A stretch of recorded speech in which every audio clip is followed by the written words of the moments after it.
You know it's going to be a good show, and we're talking right up until it starts. Foul territory, let's do it. Kratz is back. Todd Father's back. AJ's pretty much always here, same with me. Happy Wednesday to everyone. Sarris is going to join us soon. He writes for The Athletic. He's super smart, does a great job. And, of course, he's all over Oakland A's baseball.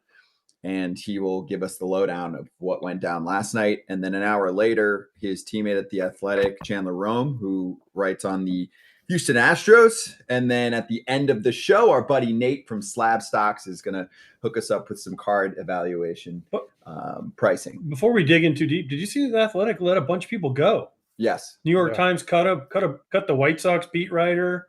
Yeah, James Fegan's great. Yeah, he's awesome. He's awesome. He will have a job. Does that mean The Athletic doesn't value the White Sox beat enough? Is that why? Do they not have a beat reporter now? Not for The Athletic. That's tough.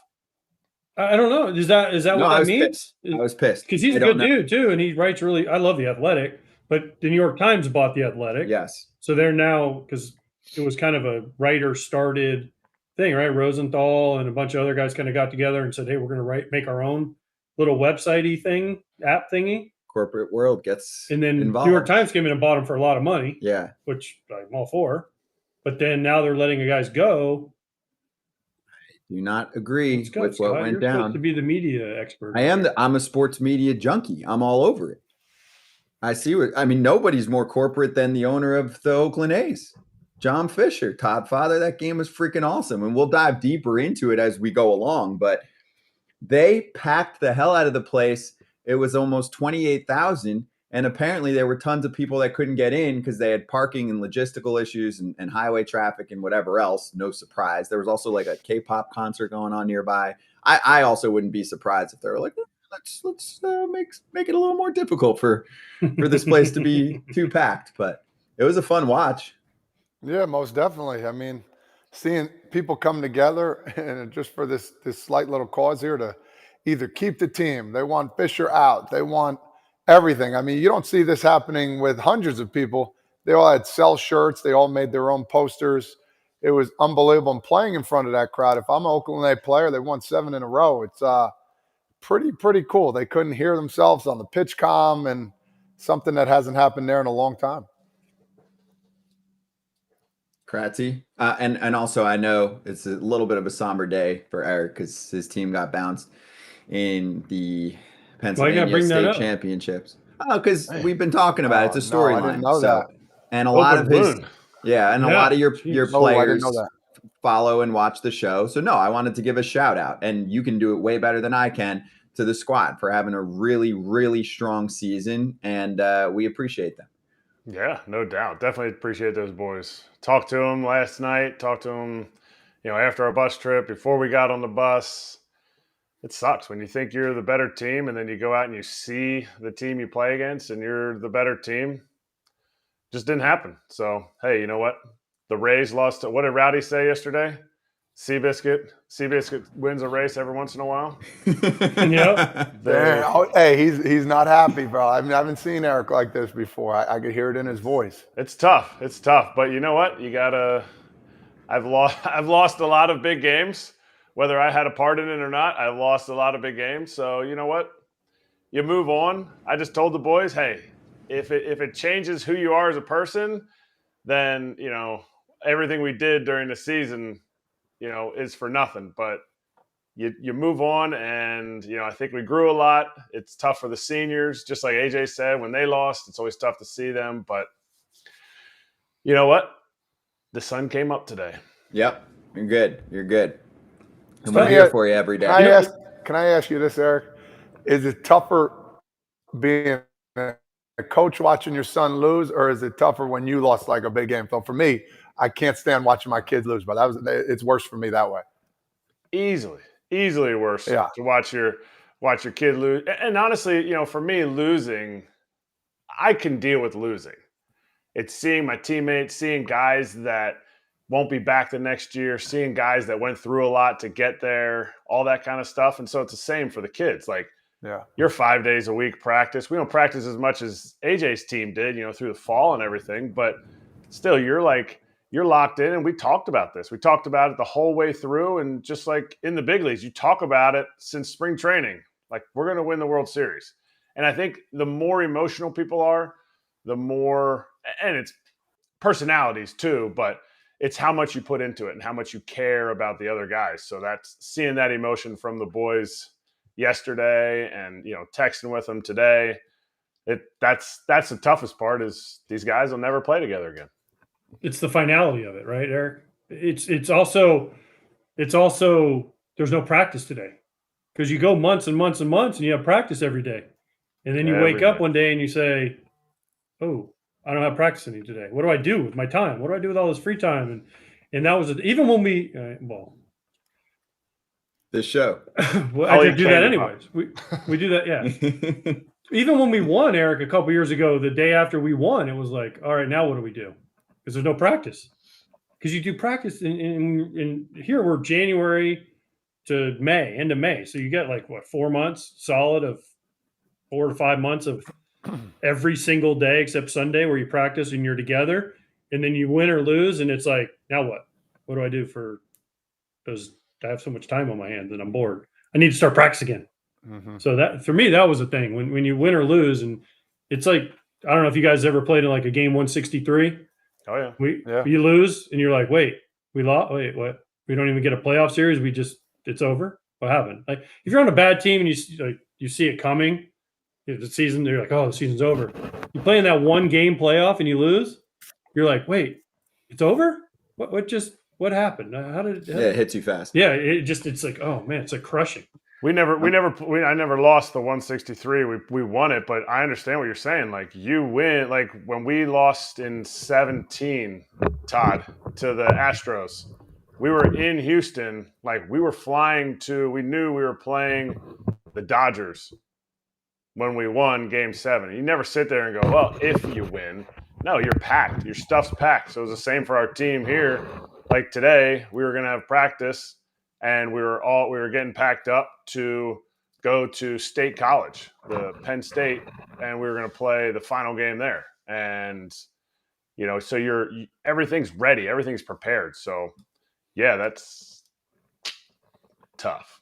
Yeah, no, I feel you. All right, well, we'll pick you up. Strong night of ball, a lot of drama, and we are going to charge the mound with our favorite show. This is Foul Territory, but it is also occasionally sticky stuff territory.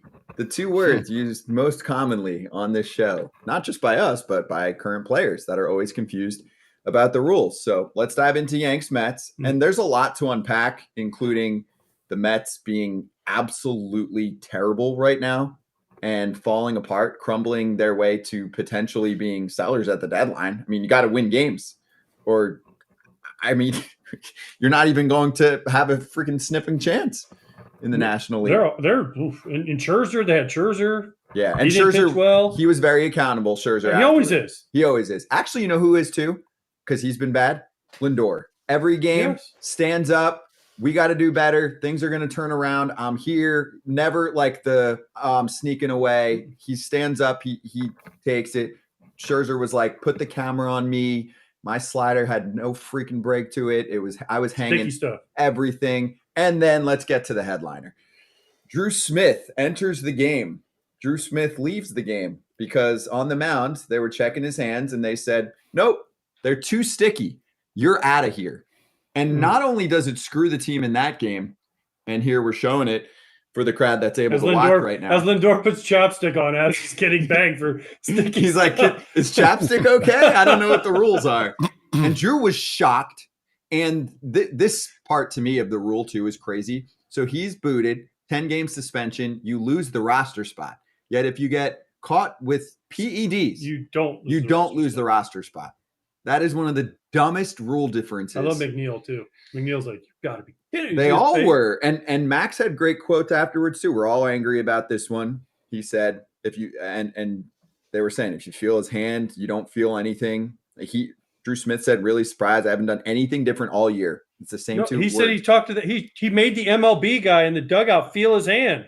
He said, I went up to the MLB guy and I said, feel my hand. And the guy goes, there's nothing on it. He laughed. He said the guy laughed like this is a joke. I just find it so I was doing the game yesterday at the network, and I'm sitting there, whether you're a fan of the Yankees or whether you're a fan of the Mets, like this is baloney, man. This got to stop. You let some guys go wash your hands. You let some guys not. I mean, Bill Miller, come on, man. Like you guys talked about, what to look for, what not to. You throw the guy out like he just said something bad to you. Like, just toss the guy out. Why you got to be a showman like that? That was ridiculous too. This is someone's livelihood, dude. Like it's starting to get old. Like this is tough. It's a Subway Series. We get it. You want to show off a little bit, but have him go wash his hands and do it again. Like it wasn't that bad. Like, come on, dude. This has got to stop. It's kind of hurting the game a little bit. They're using rosin. It's rosin, dude. This is all it is. It's not going to manipulate the ball that much. I mean, unless it's gobbed all over, from top to bottom, you're allowed to get it on the tips of your fingers a little bit. It's asinine. It's crazy to me, man. Just watching the game, I'm sitting there, I'm like, here we go again. This is just ridiculous. What's up with you New York guys? It's only New York guys that are getting kicked out. But what's up with some can wash their hands and some can't? Yeah, it doesn't make any sense. The whole thing makes no sense. They've got to be able, Major League Baseball, you've got to find a way to come up with something, whether it's a tacky ball, whether it's a certain substance, whether it's something. When you come in from the bullpen, the problem is when you're in the bullpen, you use a rosin bag. And maybe there's pine tar on it sometimes because it all kind of gets mixed together, right? In a bullpen bag. Mm-hmm. So the guy grabs the rosin bag and might have – so he comes into the game. Maybe the rule should be you can't touch anything except for the rosin bag on the mound. But the problem is guys got to get loose, and they don't want to throw a cue ball in the bullpen. There's got to be a way we can figure this out. There's too much money and too many people involved. And be able to figure this out. Frankly, too little effort going on. No, that's a whole different. In my mind, that's a whole different. Also, yeah, that's the other problem. Is MLB doesn't care enough to come up with a solution because before they went into all this whole thing, they should have already had some solutions coming down the pipeline. They got nothing. They got nothing for these players. This guy got kicked out of the game, like Todd said, it's livelihood, and he's begging them on the field. We talked about Scherzer. Herman, when he got kicked out, was like, yeah, you got me. When Scherzer got kicked out, he wanted to fight everybody. Mm-hmm. This guy looked like he was going to cry on the mound. Like, literally, like, he's going to his teammates going, I didn't do anything. Like a kid, right? Not only that, then now he's got 10 games. Somebody might come up and take his spot. It's not crazy to think about that. Like, so they maybe make one rosin bag that they're like, all right, this is the company we're using. You can use this. Do whatever you want. Like there's got to be something, Eric. I mean, you as a catcher, I've known catchers put sticky stuff on the side of their shin guards. Like I know Maldonado used to do it all the time. He used to touch it all the time and get a little love there. I didn't think that was cheating either or a problem. Like there's got to be something, man. There isn't anything, and that's like AJ said. Like the guy. He went into the dugout and the MLB official. What's this MLB official? Like, is it the guy authenticating baseballs? Is it the guy making sure people don't come out of the replay room? Like, it's just not. It's such a like common occurrence we talk about on the show. It's just reactive, just being reactive, and that's my biggest issue. You guys didn't hit on it. Is the fact that he has no recourse. He has no recourse. He has nothing, like, hey, Bill Miller said this, but, hey, we need somebody that could say this. Everybody just came in, touched his hand.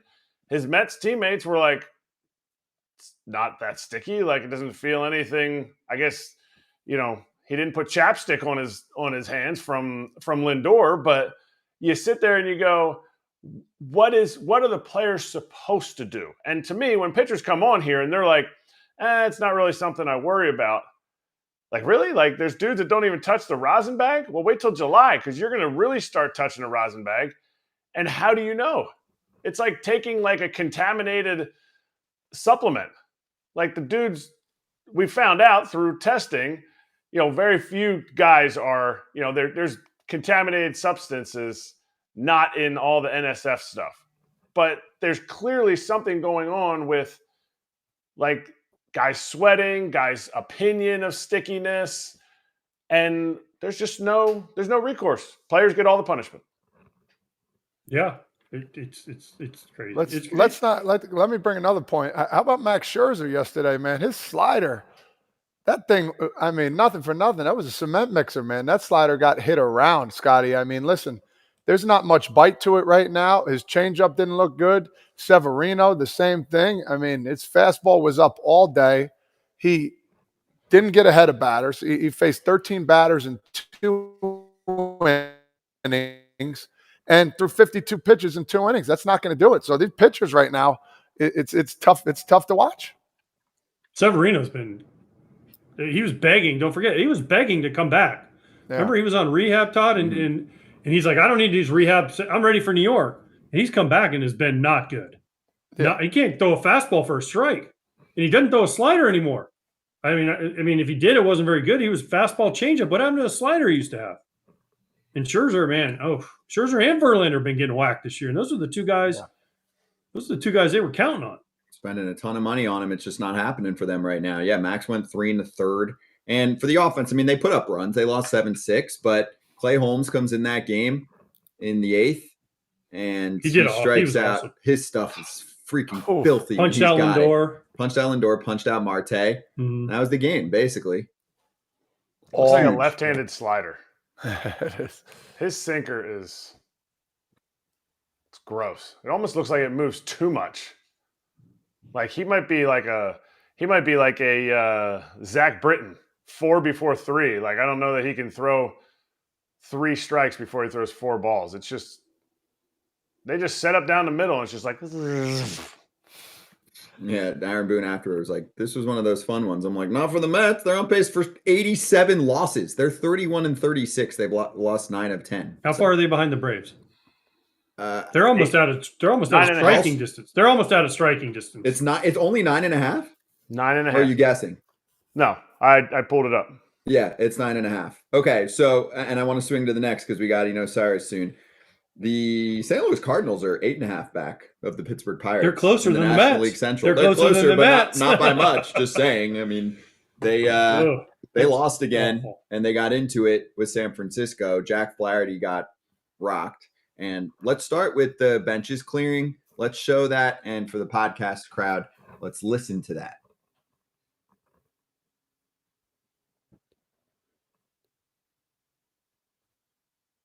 Umpires are talking, and this might not be good. As soon as we signed off and went to break, we've been showing these old highlights of Giants-Cardinals tussles over the years, and we had one. I mean, Lamont Wade was hot, and I don't know what he and Jack Flaherty were upset about. Flaherty's yelling at Wade. And Lamont was really unhappy with that. And here came the Cardinals, and here came the Giants, and Lamont, well, that's as upset as I've ever seen Lamont Wade, who's such an even-keeled player. They had to hold him back. There's a lot of talk. You see Flaherty right now.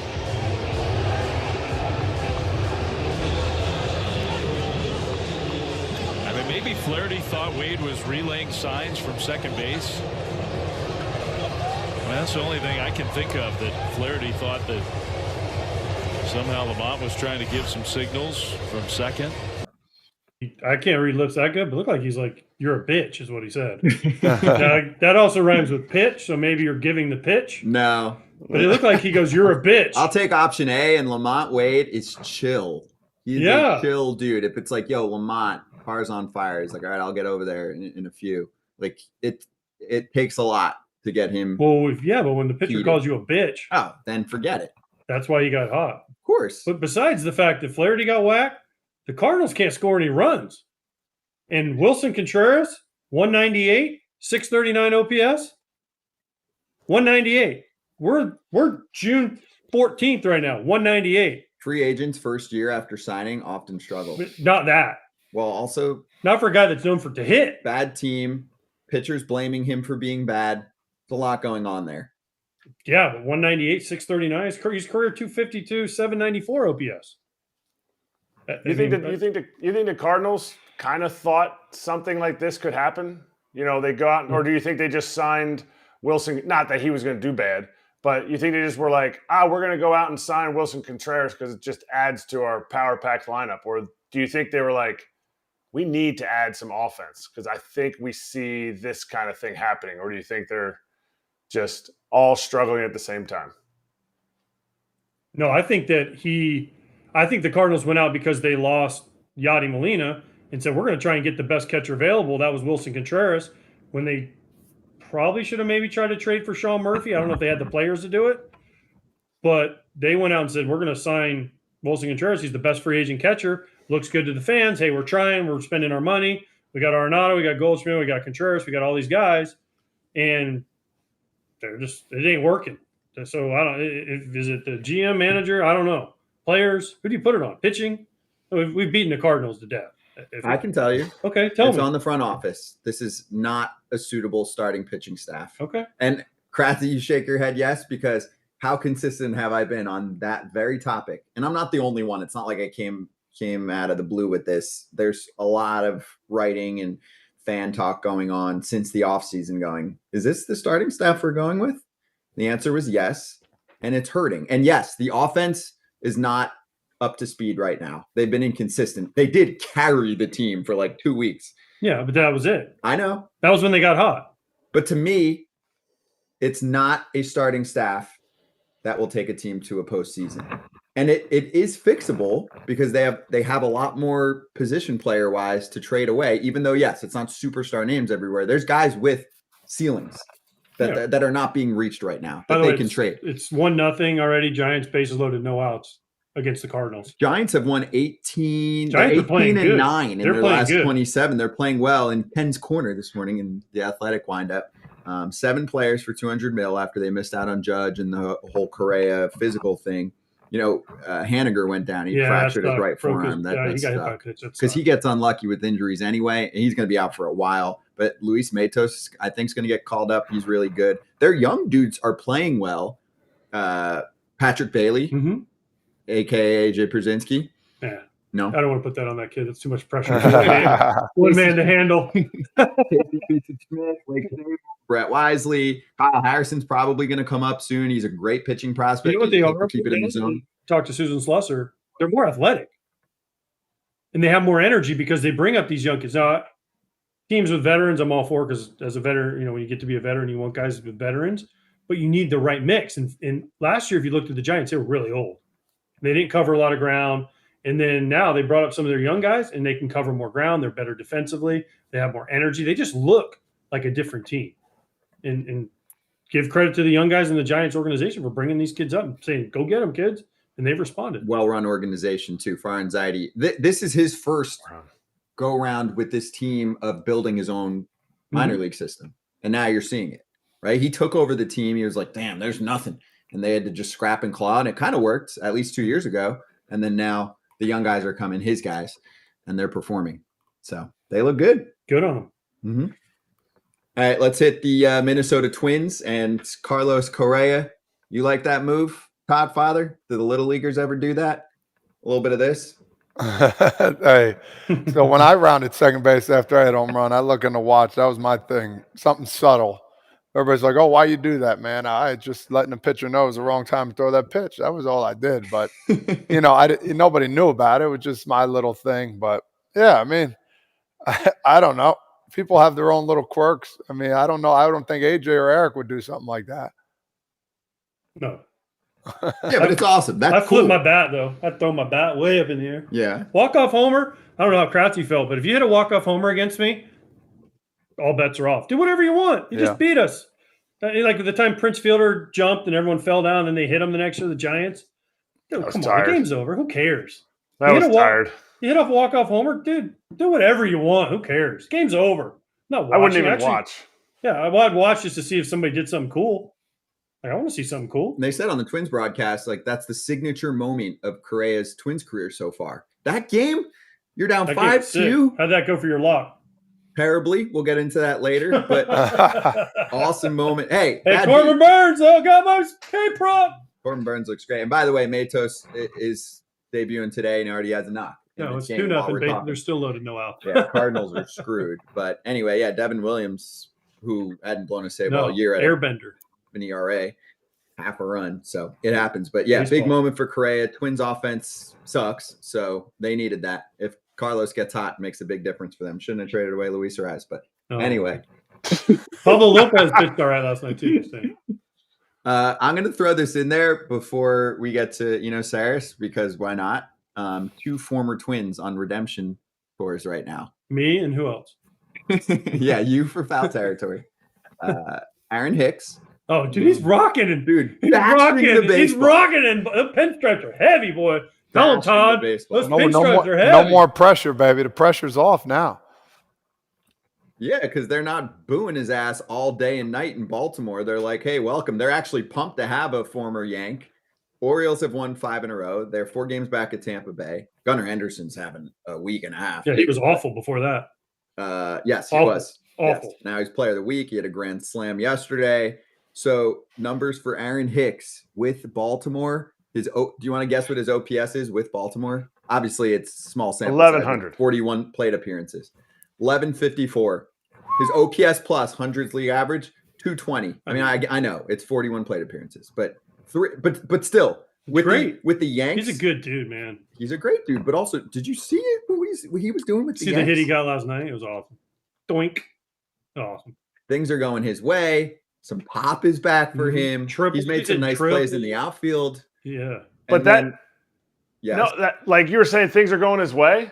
I texted him about 4 or 5 days ago. Somebody robbed a ball in the gap off of him, and I said, how does getting robbed feel now that you're in Baltimore and getting to play every day compared to getting robbed and only getting 2 or 3 at-bats a game in New York?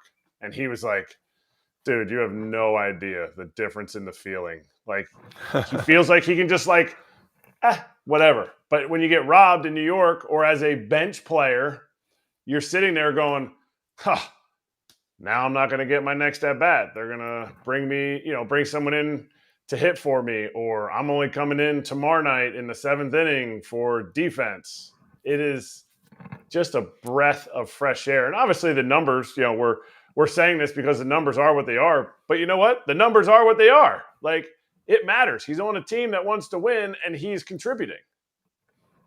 The comments are great right now. Knob goes, quote, no more pressure. He's on the better team with higher expectations. LOL.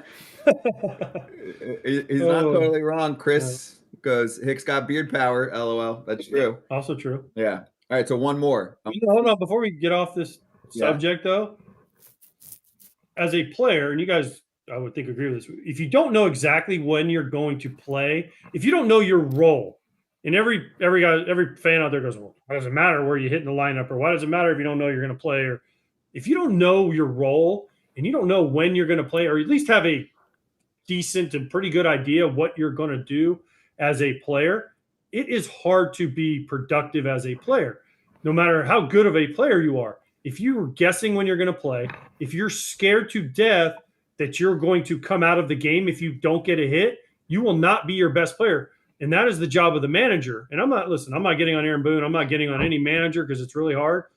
The thing is, if you don't know that and you can't go and say, hey, Aaron Hicks, you're going to play just against right-handed pitchers, and every righty, you're going to play the whole game.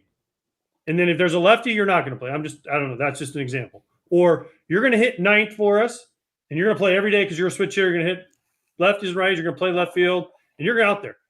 The player's like, okay, I got it. And then if you struggle and the manager calls you and says, hey, we're going to make a change, but this is your new role, fine. It's when you don't know. Like Kratzy said, oh, man, if I don't get a hit, they're taking me out. Oh, I might go in here. Oh, I might do that. No. Tell the guys. Trust me, guys will respect you way more if you tell them exactly where they stand. Yep. Tell me I suck. Tell me I'm only going to play against right-handed pitchers on Tuesday when the grass is green and there's 34-degree dew point. I don't know, but at least I know. I'll look for that, right? Mm-hmm. But if I don't know as a player, it's panic city. That's fair. Yeah. Just be clear on the role. Hey, let's bring in our first guest of the day on FT Live. Sarris joining us, great writer for The Athletic, and you can follow him at Sarris also a big beer drinker. You can see, right? You've got your own brand. You've got your own brand, right? There's my beer chart right there. There it is. Don't you have your own craft that you worked on? Yeah, I've done a couple collaborations. One beer was called Stuff Plus after a stat I have that captures a pitcher's stuff. Did a recent collaboration with Other Half. It's really fun because I don't have to do any of the work. I just tell them what I want it to taste like, and they do all the work. So, good. Wait, you have your own stat? Yeah. How many stats do you have? I was really happy to get it on Fangraphs. It's just the physical characteristics of a pitcher's pitches. So basically their velo, their ride, their spin, just that. And so, of course, like Jake DeGrom is number one. Of course. Mm-hmm. Like we have one for Scott here. Strider's number two. We have a stat here. It's called Lies Plus for Scott. I mean, lies he tells me. No, every time he's number one in the league. When AJ makes a bad call on something, he blames me for it, like Ellie De La Cruz. Sorry that he's amazing, AJ. Anyway, most importantly, I want to start with the headliner. In Oakland last night, that was historic. It was incredible to watch. The content was covered here and there on TV, depending on where you were watching. It was covered incredibly well, of course. It's like social media at its finest. So just first off, your overall take of what you saw, how proud you are of A's fans, showing what this city could do if the owner gave any shits about human beings in that market and wasn't just counting his freaking dollars as usual. Your thoughts?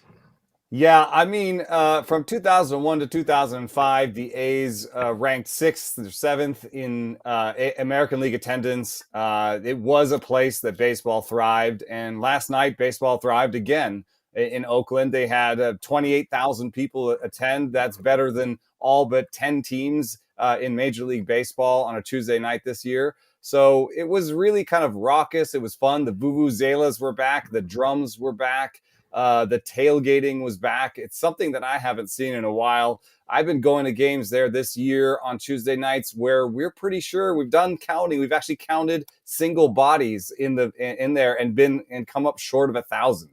So, we're talking about a real far fall from 2002. And I have to circle a couple dates on there.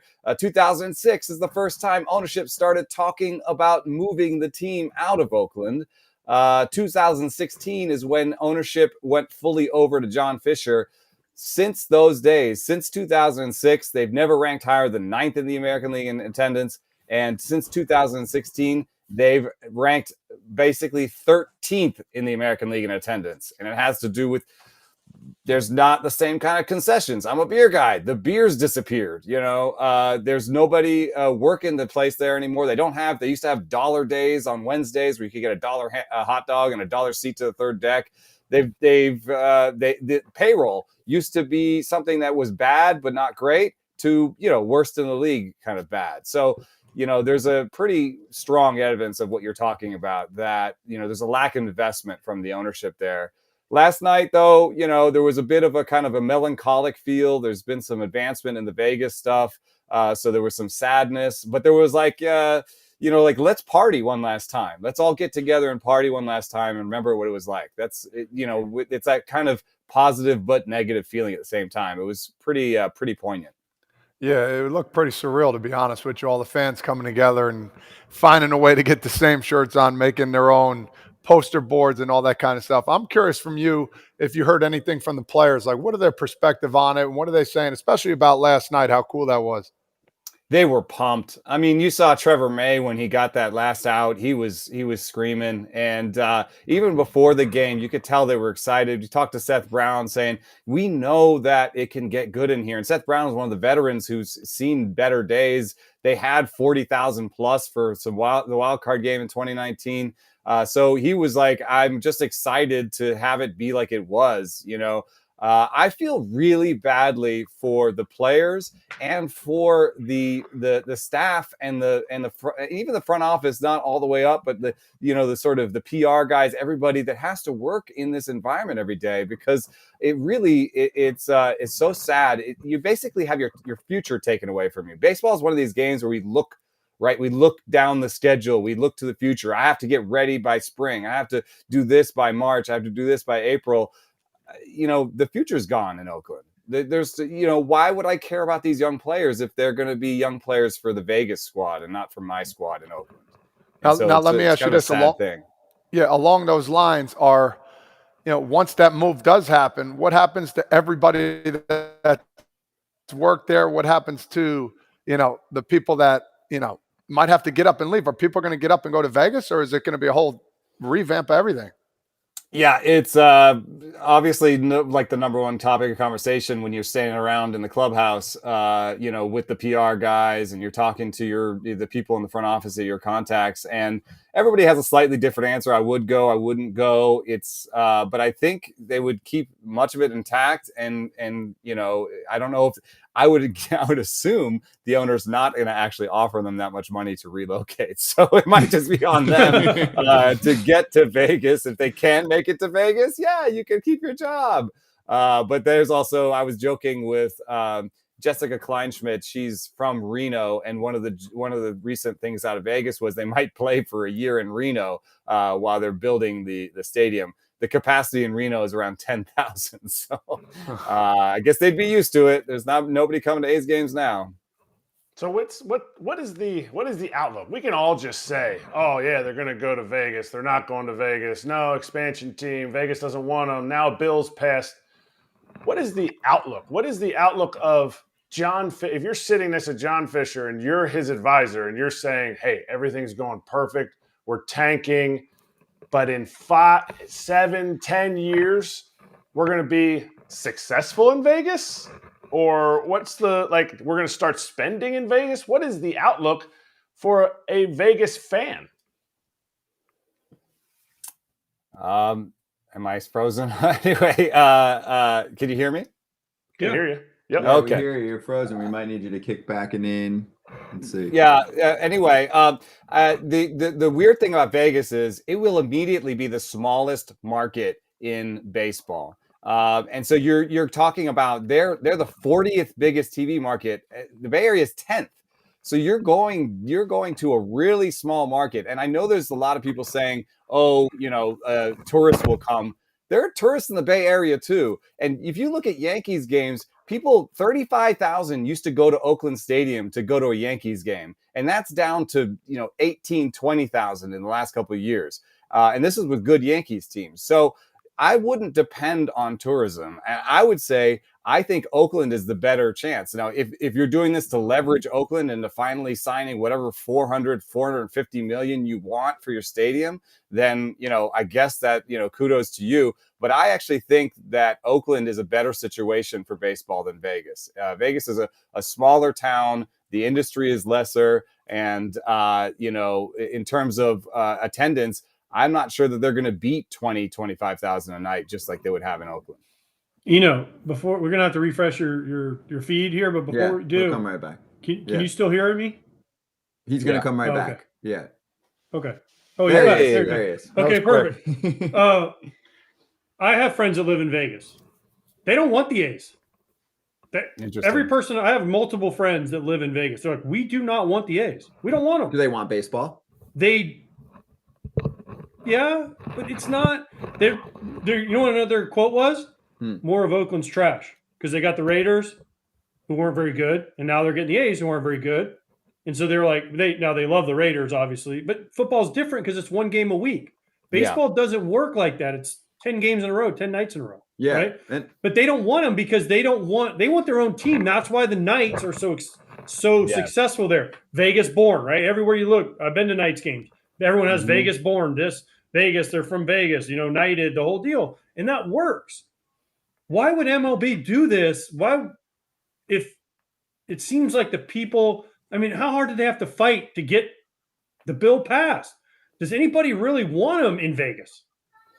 Yeah, I think the bill might pass. I think it's going to happen, but I think it's a fair thing that you're asking. If you look at Raiders attendance, even it spiked the first year and it's been going down ever since. So, that's some evidence that there's a novelty factor and then it'll fall off after that. I also just think about my typical sort of bachelor party type trips to Vegas. I'm not sure that we'd want to wake up and go outside, especially not outside. So I'm hoping it's a dome situation. And even then, like, I'm not sure that like a baseball game is like number one on my list of like things I want to hit while I'm in Vegas. You know what I mean? Like, it doesn't necessarily fit the same way. And I think maybe some people will be like, well, I was planning on going to Vegas this time, but the Cubs are there this time, so I guess I'll just change my Vegas trip to then. I doubt a lot of people are going to be like, I wasn't going to go to Vegas and now I'm going to go to Vegas because there's a baseball team there. I don't see that happening. So it will depend on local fandom. That's going to be the biggest thing, and it's a tiny TV market, and it's not necessarily barking at the chance to get someone else's team. I think you're totally right when you talk about the Knights being like their own team. That's the most successful franchise in Vegas, and they got their own team. It was born in Vegas. But how are the other teams keeping their mouth shut right now? Like, because you're essentially, okay, if we move you to Vegas, we have to give more revenue sharing, because isn't the revenue sharing based on the market size and the TV share? Yeah. So we're going to go from, a big market team basically to having another small market team. I could see one of the things that happens with these ownership votes and these meetings is people think of them as sort of a monolith, but there's really kind of big, medium, and small market owners, and they have different things that they care about. So I could see the big market teams being like, no, I don't want to share my money around another way. And on top of this, the vote, with the owners is going to be, should we waive the relocation fee for him? And if you're the Yankees, why should I let this guy move to a smaller market, waive his relocation fee, when it's just going to cost me more money in the long run? So there's still some hurdles to pass, but in the end, I think most owners would relish the chance to get $400 million of taxpayers' money for a new stadium, and they probably want to keep that money train going. So in the end, they'll probably say, good job. You got that $400 million from the taxpayers. I would like that too in a few years. So I'm going to vote for you to do this. Seriously, it's funny, like billionaires, if you're high-fiving an owner for stealing more tax money, you are a loser. Okay? I'll just say this. Other owners, they like Fisher.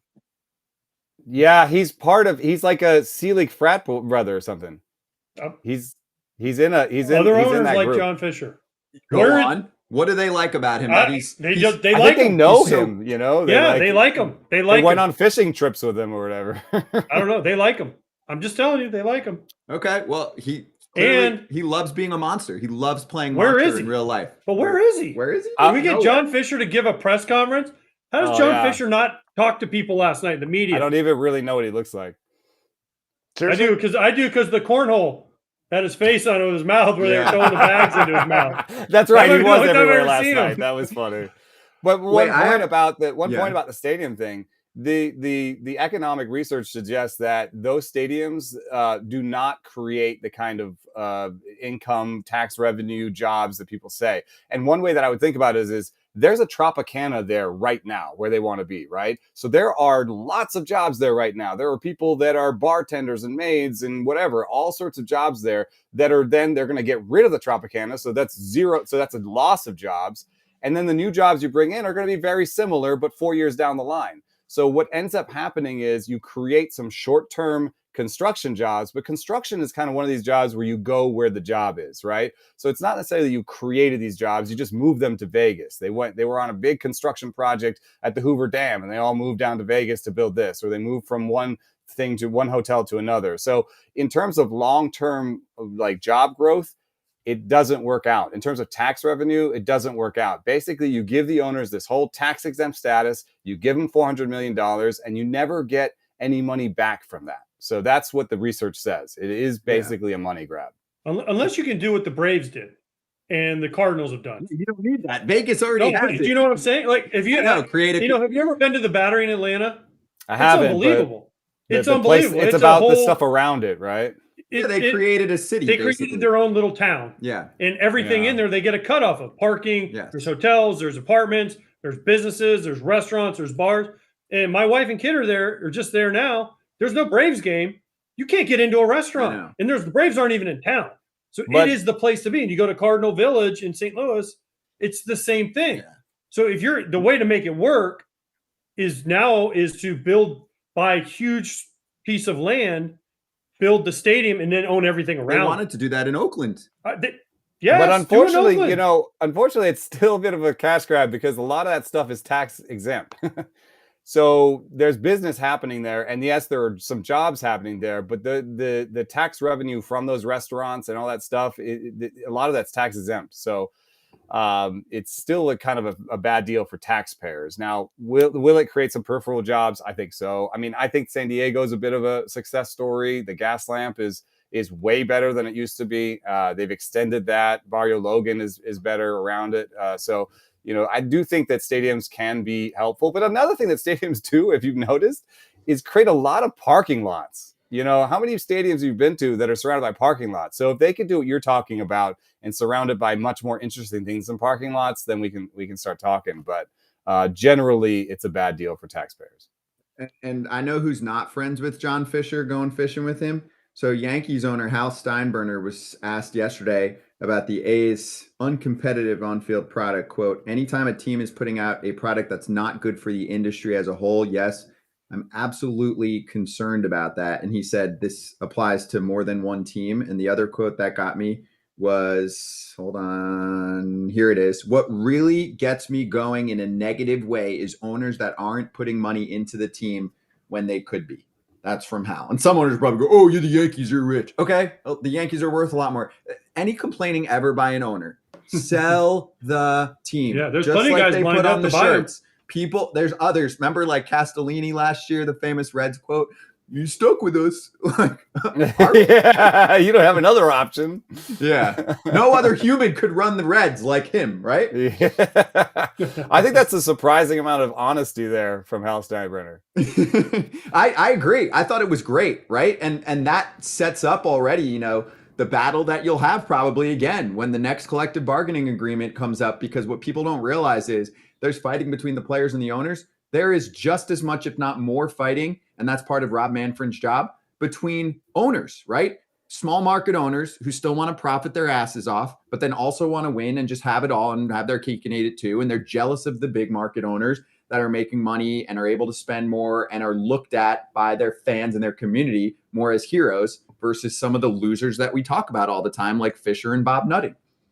Before they get a single fan in the building, most teams have about $100 million coming in from national TV deals, local TV deals, sponsorship, and stuff like that. So when a team, spends $60 million on the payroll, I think somebody like Hal Steinbrenner is like, what are y'all doing with the other 40, 50, 60 million, And so I think it's, that is part of the battle that people don't see as much between, like I was saying, between the big markets, the small markets, and the guys in between. So let's get a couple pitching topics in here. By the way, Strider's given up 3 homers, in 2 innings. So yeah, it's okay. Today? His pitch plus, his pitch plus is down today. Stuff plus is down today. 3 homers. No. Miggy even got him. One of the things that's actually the hardest about that stat is the interaction between how many pitches you have. I mean, as a catcher that when every extra pitch, even if it's not the best pitch by itself, can help you turn the lineup over, can help you, you can't get keyholed as much as a pitcher. So I had this long conversation with Strider, but it's true of somebody like Graham Ashcraft. There's a few guys out there, Hunter Green, that have excellent stuff, but only basically 2 pitches. And I think that does lead to homers sometimes because the batter just can figure out, I'm going to just keyhole in on this one spot. And even if it's a nasty pitch, I'm ready for it. There's no doubt at some point, it might not be this year, might not be next year, Strider's going to develop a third pitch. He has a change, he just didn't throw it. I know, but he's going to develop it. Yeah. It's going to be all the rage. Yeah. So I want to ask you about this because I know these guys are going to get fired up about it because they were the other day. No, this is good. You'll like this because had a great tweet about it. 156 pitches in a college baseball game. And your tweet was awesome. We showed it on the show because you were like, can't wait until he goes into the majors and they put him down to what, like 5 innings, 75 pitches or something like that. These guys, Todd wasn't on that day, but I'm sure he feels the same way. These guys loved it. They were like, it's one time, one game, like let him go. And, we talked about how teams baby their pitchers when they get to the minor leagues these days. And I want to ask you, does that even really work? Does it prevent injuries more? And also, are guys, being restricted from actually then going to the major leagues and ever being able to go 7 innings plus. So I see what these guys are saying. And also we froze him for a sec, but he'll come back. We'll reboot Can you you hear in me one at sec least? there. Yeah, Yeah, we we do can hear hear you, you. but I want to see your face. So hold on. We'll reboot right. you one more sec. It's So I want to get a into good one. this. It's a good face. Yeah, he's smiling. Yeah. That was a good freeze. Right. It was a good smile. I knew that you. I've never seen. It's got a lot of views. Kratz and I's reaction to this, Yeah. because Kratz and I were all for it. And you know what the best part is? Stanford in the Bay Area, so is all happy. Stanford made the College World Series because this dude went 156 pitches. Yep. So good, dude. I said it. Good, man. Listen, he was a 19th round pick last year. He was the Pac-12 Pitcher of the Year this year. This dude came back to make the College World Series and help his team get to Omaha. And he threw 156 pitches, and he threw 100 something the time before. Yeah. Good for him. Some people said, 130 something probably would have been a better limit. And you had, what was the game? 5-0 or something like that? Don't care. Good for him. No, I know. I'm just presenting what I hear. But no one now. said anything to Paul Skeens when he threw 124. Last pitch was 101. Mm-hmm. Yeah, I mean, people were talking about that Paul Skeens thing too. So, but some context, their closer the night before had walked the bases loaded and basically lost in the game. So, I think there was some I don't know if I want to go to the closer. But really what happened was the manager went out there and you could see very much that Quinn wanted to stay in the game. I mean, he was walking away from the manager. He was angry at his manager for coming out to there and talking to him. So it was very much, I think, the player deciding it. And I don't know. I can hear. I know analysts in my head, in my ear, saying, "Oh, my model for pitchers, coming out of college includes how many pitches they've thrown, and yes, this is a big deal, and this is not great for him." But part of me says, "Dude, how sure are we he's going to be a major league pitcher?" With Skeens, I might actually be well, I'm pretty sure he's going to be a major league pitcher. With Quinn, I'm maybe he's going to be a major league pitcher, maybe not. Maybe this is the biggest moment of his baseball life. And you're going to take that away from him? You're going to take away the biggest moment of his baseball life? I don't know. Let him have some agency. Let him have some conversation in it. Let him have some choice, And how much are these pitching decisions? Everyone's like, oh, pitch count. Big league pitchers can go farther. The reason they're getting taken out is because of effectiveness. They're clearly, unless you know of numbers that I don't know of, injuries are still happening at the same rate. So that's the whole pitch count reason, is to not pitch a guy. But if he's the most effective option, if Max Scherzer is your most effective option at 120 pitches, one, your bullpen is probably depleted. But two, isn't that who you go to? I mean, there's a big chicken and the egg thing going on here, because I think really the way that we're training pitchers right now is throw as hard as you can until someone takes the ball from you, right? And you've seen that with velos going up, but also how close people are to their max velo. That's getting closer and closer. And just you watch a game, you're like, oh, they're out in the fifth. And so what happens is, if you look at AAA right now, there's one pitcher averaging 100 pitches per start. And then there's 10 averaging 70 to 80. And then there are starters in the minor leagues that are averaging 50 pitches per start. And you're just what are you preparing them for? What are you training them for? They come to the big leagues, like I was joking in that tweet, they come to the big leagues with 75 pitches in their bag. That's all they're trained for. You can't even get mad at them for not going further, because you trained them for 75 pitches for that start. And we used to train people for 100, 110, 120. It used to be 100 was okay, we're going to do 100 now. That's a big deal. But now the Rays are averaging 80 pitches per start in Tampa. So it's a chicken and egg thing. What came first? Do we not train them effectively to go further, or do we decide they can't go further and start training them for less pitches? But whatever it is, right now, young guys coming to the major leagues are not prepared to throw 100 pitches per start. Is there any validity to my conspiracy theory that, yes, it's a way to create, get the most out of your pitcher, but is it also possibly a way to tamp down value, because starting pitchers cost way more than that go innings, cost way more than relievers? I don't think that's crazy at all. If you look at the way, you know about arbitration, maybe even more than I have. I've never, been involved in it personally, but I mean, one of the number one things they talk about in arbitration is innings, or plate appearances. That's how you get your comps. Your position and plate appearances, or your innings, and so, yeah, basically what baseball has done is spread around the innings. Now you have guys who do 2 and 3 innings, and guys who do 1, and guys who do 4 and 3. If you do that, then it becomes hard to find comps. It becomes hard to be like, okay, this guy's a star. I do think there's an element of that. And hey, there's another thing that fits into what you're talking about. Look at how many single closers there are on teams now. Now you have 2 or 3 closers. And what does that do? They spread around the saves. What do you do when you go into arbitration? Well, you had 5, 10 saves. I don't know. Like, you comp to this guy. You don't comp to that guy. So, that's part of it. I always thought that that's part of it too. If you spread around the saves, you don't have to spend as much on each reliever. Yes. Baseball is cyclical. So things come around, they come and go, right? Yeah. When are we going to go back to it? Who's going to be the team or the GM or the organization that's going to say, we're going to train our guys to go 100 plus pitches every time out. We're going to have this, and this is what we're going to do. And then it works. Let's say it works. Then other teams are going to say, well, man, we need to go back to this. When is that going to happen? Instead of, man, we need more rest. We need this and we need that. Guys with all this rest are still getting hurt, if not more than they were when they were throwing with less rest in between. Granted, they're throwing harder now, and I get that with better stuff. Who's going to be the organization? Maybe it's an Oakland or Las Vegas A's, and Billy Bean, new Moneyball is, I'm going to find Hudson, Mulder, Zito, and I'm going to let them throw 120 pitches every start and see how far these big three can take us. When are we going to get that? The Rays have legit starters, I just want to say now. Remember, they were opener city, but then they're still only going 80. Yeah. Well, not McClanahan. McClanahan's not. McClanahan's not. Yeah, he goes a little bit more. That's true. But I would suggest being a Cleveland fan. I think Cleveland gets the most out of their starting pitchers. They let their starting pitchers go the deepest. Their starting pitchers are based on command. They draft on command. They try to give them a little velo, but their starting pitchers all have great breaking balls in command, and they go deep into games.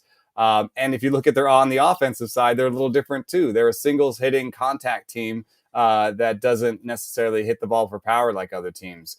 They're not being super successful right now, but if you look at them as an organization over the last 4 or 5 years, they've been pretty successful, especially given how much they spent on the payroll. So I do think there's an element of that, but then there might be an element of maybe baseball having to step in and make some rule changes. I think of possibly limiting the number of pitchers you can have available on a certain day, or limiting the number of pitchers you can have on the roster. Because the more you limit the number of pitchers you can have on the active roster, the more innings you have to get out of each single pitcher. And the more you have to be like, maybe our starter has to go 6 today.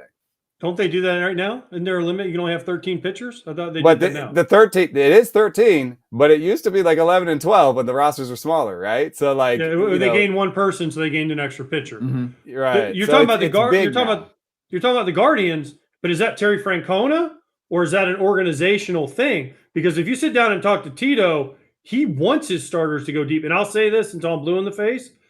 You look at the postseason, the team with the best starting pitching wins almost every time. I don't care if you however you want to look at it. The team that pitches best as the starters usually wins. I found the Astros are the perfect example. Yeah, I found a really tight relationship between number of innings pitched by your top 5 guys and how well your team did that season. And that's without looking at the quality of those top 5 guys, but it's kind of a duh, right? Like if your best 5 guys pitch the most, then, you're going to be good. But it also should be some like kind of an awakening for some teams being like, hey, maybe our best 5 guys should pitch a lot, pitch more than they do. So I do think there's an element. Explain the White Sox to me this year then. Explain the White Sox to me because their top 5 are pitching every time through, and they're not very good. He said pitching well. He meant. No. I think they're pitching good. They're actually, other than Lance, they're all actually doing all right. All right. I would say Julio looks good lately. I would say it's an outlier. I think, and I don't know if this is controversial, but I think that there's some element of coaching that's off in Chicago. I don't understand it. If you look at the players they have, those teams should have been better the last few years. And I don't know if you it's just like got AJ. Hey, We were about gonna to let him go, but no, no, he's going. gotta go. He's gotta go. He's gotta go. He's gotta go. Well, Ozzie Guillen said the same thing. Ozzie said, everyone. Hey, listen, as a White Sox fan and as a White Sox, person, trust me. When you talk to the White Sox fans, they will say that till they're blue in the face. And they change managers, they change coaching staffs other than the pitching coach. Well, who's next after you do that? Front office. Okay. In any other 75 on Benintendi, it's not working out well. Any other organization in the world, you go from 2008 to 2020, you don't make the playoffs. You don't even come close, really. The GM's gone, the manager's gone, the president's gone. Everyone, probably twice. I hate to call for anything like that, but I mean it's been a while. They've had good players, and it hasn't gotten together. That's weird. Yeah, it's like the misfit toys, but we'll have you back on. We could do a 2-hour thing on the White Sox. It's like you could have when I saw Kratz come on today and he was like this. It's because the White Sox team lost. That's how I feel like after every White Sox game. Pale host territory someday.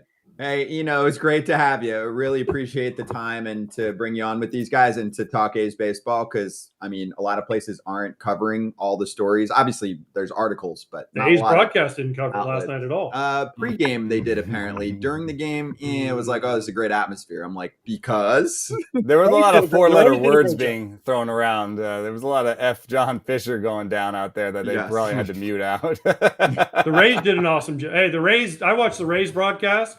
They did an awesome job. Trisha Whitaker, BA, that whole Kevin Patterson, their whole KP, their producer, they did a great job covering it. So they deserve a lot of credit. The A's, not so much. I agree. Great to have you, man. Cheers. Thanks for having me. Thank you. Sarris, you can follow him on Twitter at ENOSARRIS, or you can also read his really good articles in The Athletic.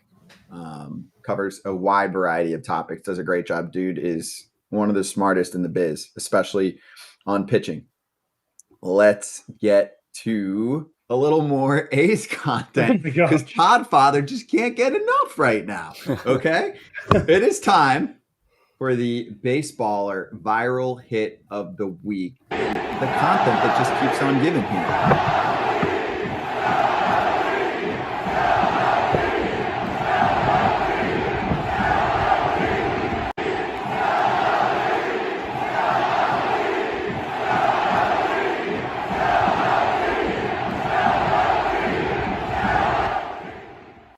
Wow. That is powerful. That they said is the energy of a playoff game. It was unbelievable. I mean, like I said before, getting people together like that, they had everything written out, like when they were going to say everything after this batter during this inning, and everybody was in tune to it. It was actually remarkable to get that many people together in that quick of a time and to have shirts that said sell, and they're doing, I mean, if I'm management watching this, I'm like, wow, what else can these guys do? I got one more because this one was my personal favorite from BSBLR. Yeah, the BSBLR on IG. Got to throw a follow if you're not. Most people are, obviously, but here's a viral hit for you. And immediately in our text group, I was like, can we order one of these? Are these available somewhere? These are perfect for Studio AJ. John Fisher is a poo-poo head. From kids. Which was great. Hey, kids, bring your poo emojis. I know. But there was the game, too, where they played cornhole. It was Fisher, so then at least you know what he looks like because he's MIA. And it had the mouth open, and you throw the poo emoji into the mouth. It was A's fans, you did it. Listen, A's fans and I have an interesting relationship over the years. Yeah. But when they showed up, they showed up. And they were awesome. And I used to love going in there because they had the flags and they had the drums and they had the music, the marching band and the whole deal. And the ones that were there, and then when they used to get 20, listen, they'd get 20,000 in that place. It looked like there was nobody there. But there was 20,000 strong, and they were loud, and they were awesome. So it's a shame what's happening. I just wish we could talk about – I wish they were better so we could talk about them being better. And they've won 7 in a row. I mean, they're beating first place teams. It's not like they're beating crappy teams. No, of course they not. They won a series against the Braves. They swept the Brewers. They won 2 out of 3 against the Rays. The first 2 of a series. Yeah, Hogan Harris, dude. Hulk Hogan Harris. We were kind of joking yesterday, but dude shoved. It was an opener. They went Fuji, and then Harris 7 innings. Whew, he was bringing it. It was a playoff game, Kratzy, and I watched and had the sound pumping, and it felt like postseason. I was legitimately pissed that I was not at that game. Like, I wish, because that's one time in history that if you're there, you will always talk about a random Tuesday night that was absolutely packed, fans going nuts. You're looking at some of the comments in baseball. The comment that I didn't like was, imagine losing your team and having the media tell you it's your fault as a fan. Tonight was magic. 29K other A's fans coming together on a Tuesday night to show we care. Whoa. There's plenty of media coverage in a good way. Yeah. Media. I mean, there's good articles and coverage on this. Obviously, we're all over this. No. Ownership. And there is some bullshit. Like, apparently, I think it seems like they're like paying off one of these newspapers in Nevada that's like got an ad up like for days on their website that just says, oh, this is a great move. But anyway, Kratzy, did you feel it? Oh, for sure. Just how loud they were. And just that place has always had energy. You always go into Oakland. Yes, it gets cold and the ball doesn't go anywhere late in the game, but they were never out of it.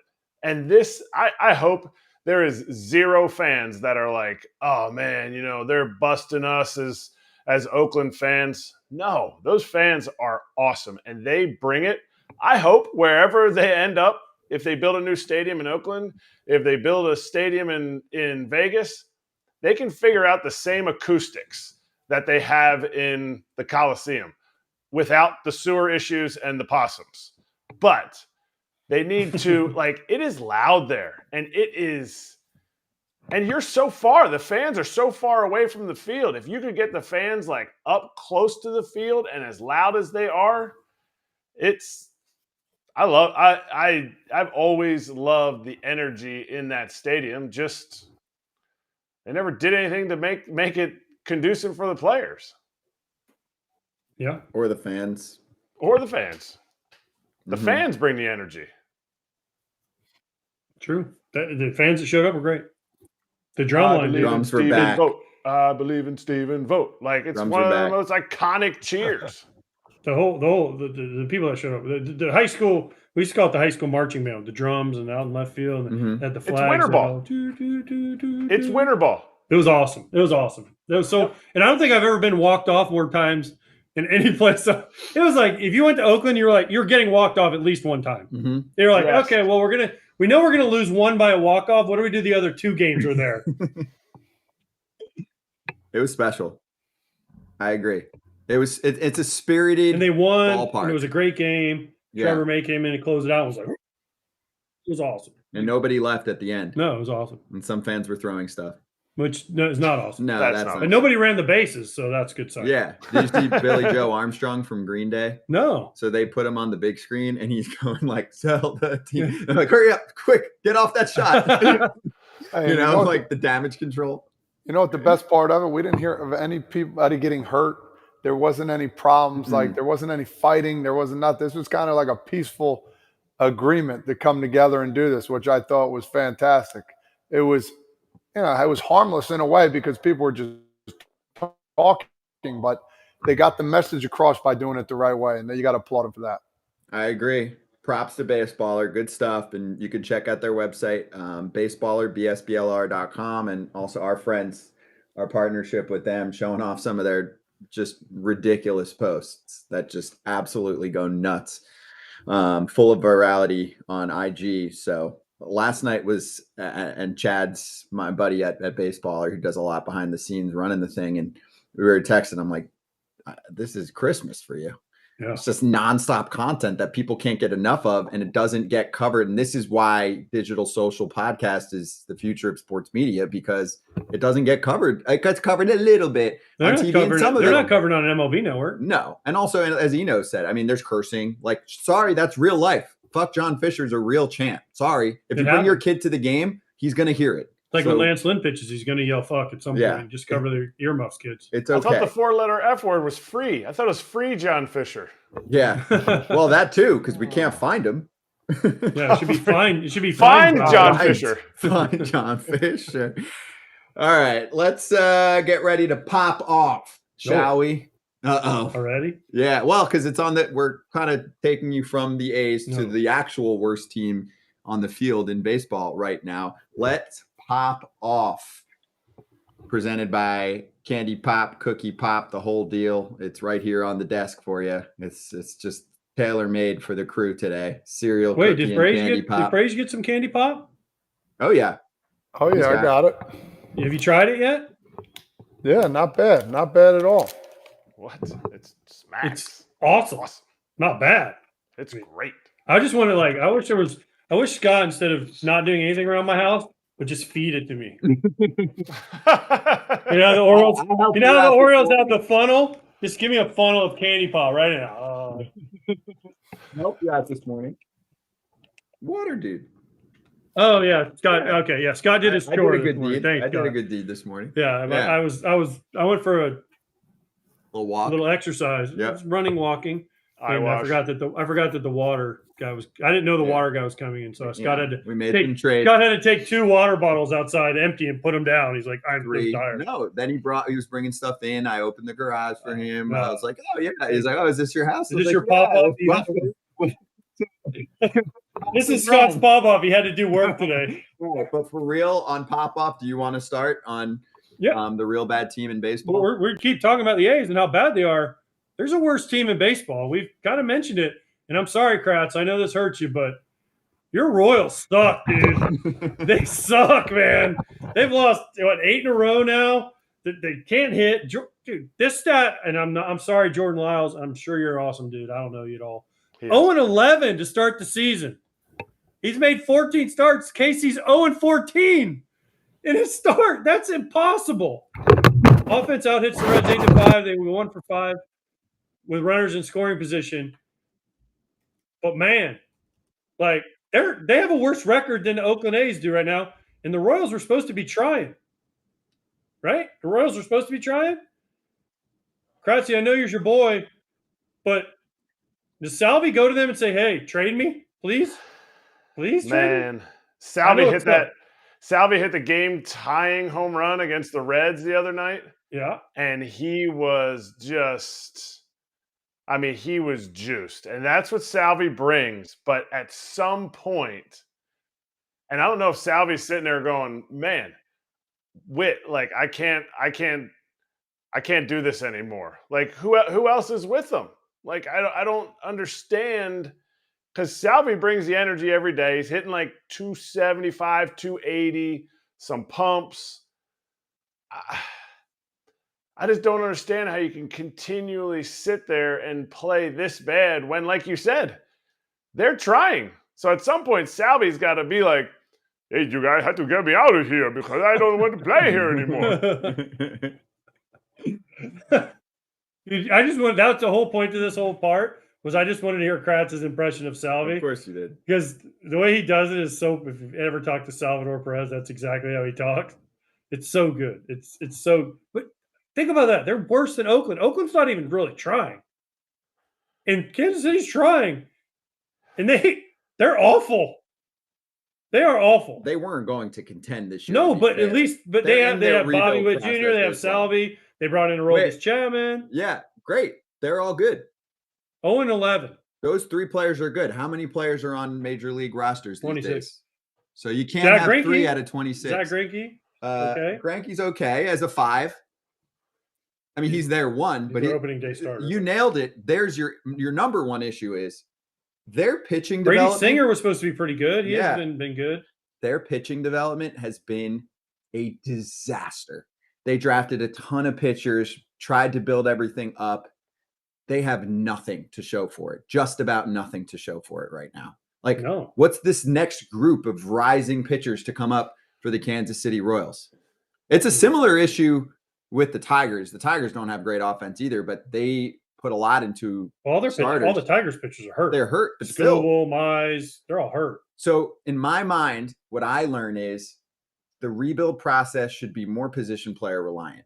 The Cubs are a great example. It was Rizzo. It was Bryant. And Rizzo was traded around, but basically young guy up there. It was Bryant. It was Javier Baez, right? Go down the line. They had this position player core, Contreras and others that all came up together. Same with the Astros. And now the Astros have just done a brilliant job developing pitching too. But like for the Cubs, for example, then they go, all right, where's our ace, Lester? You can add on some pitching. Sure. Obviously, I'm not saying don't develop pitching, but you see it with these teams where you suddenly go, these are pitchers that were picked in high slots, or a lot of money was invested into them, and it just has not worked out. The Royals do not have pitching. They don't have starters. Even their relief pitching, besides a couple guys, is pretty brutal. And yeah, their offense also isn't doing much. But I mean, Prado's having a decent season. Bobby Witt, I'm still super high on, and he's been pretty good. Pasquatch is okay. He's hurt right now. Yeah. So I'm okay. The offense is not as bad as it looks right now. The pitching is as bad as it looks. They both are as bad as they look. I know, but I have no hope in the pitching right now. I'm like, Kratz, help me here. Where are the next aces? God, Kratz, find Scott some hope here because he's hopeless. Well, I don't have any hope for you because they wouldn't have gone out. Okay, so here's kind of what we were talking about with Eno. Jordan Lyles last 2 years has pitched 180 innings in each year. So he's an innings eater, okay? Do you know how much, without looking, they're paying Jordan Lyles? $5 million. 2-year deal, $17 million. This is why teams don't want guys to throw innings. They're paying a guy that in the last 2 years had a 5.15 ERA and a 4.42. But you know what? He went out in 8 innings. And this year, he's got 80 innings already. He's doing his job. He's doing what they're coming in to pay him to do. The issue is they have nobody else that's eating innings. Greinke's going to go 6 max. Like, they're on fumes and they're doing bad. Like, it's one thing if you were doing good and you're just wearing out your pitching. I don't see any hope. And it's not going to get better about July 15th when they trade Aroldis Chapman to the Diamondbacks. You know who I was thinking of too? Because I followed that draft closely and I've always been a big part of the draft process. Asa Lacy, who was a great pitcher in college. You don't know who Asa Lacy is? You don't remember him? Love that. Yeah. It was their first round pick in 2020. Yeah, where's he? It's funny. So I Googled him and I knew he was hurt. Is he a Texas A&M kid? I believe it was Texas A&M, either Texas A&M or Oklahoma. It was, and I Google Asa Lacy, and like one of the first things that pops up from Royals Review, one of like the good blog pages, where in the world is Asa Lacy? No offense, it's another guy. This is a guy they invested a lot in, high pick, hasn't been up yet, hasn't worked out. It's been a really rough go of injuries and not developing pitching well for this team. Well, Dayton Moore is gone. We talked about the White Sox with Eno, right? They would change guys. The Royals won in 2015. It wasn't that long ago. They just shit canned Dayton Moore to bring in a new GM, new manager, new everything, right? Mm-hmm. So teams do it. So do they change everything in the organization to try to restart this? But they just did kind of. That's what I'm saying. But when Dayton Moore goes out, remember they wanted Krause on the team. 2014 they lost in the World Series. 2015 they won it. That 7-8 years ago they weren't that bad. They were pretty good. They're behind the times. Analytically, the Royals are behind the times. Okay. I can't get into it more because it was one of my old jobs, but they're behind the times and they don't want to change. It's your old job. It's okay.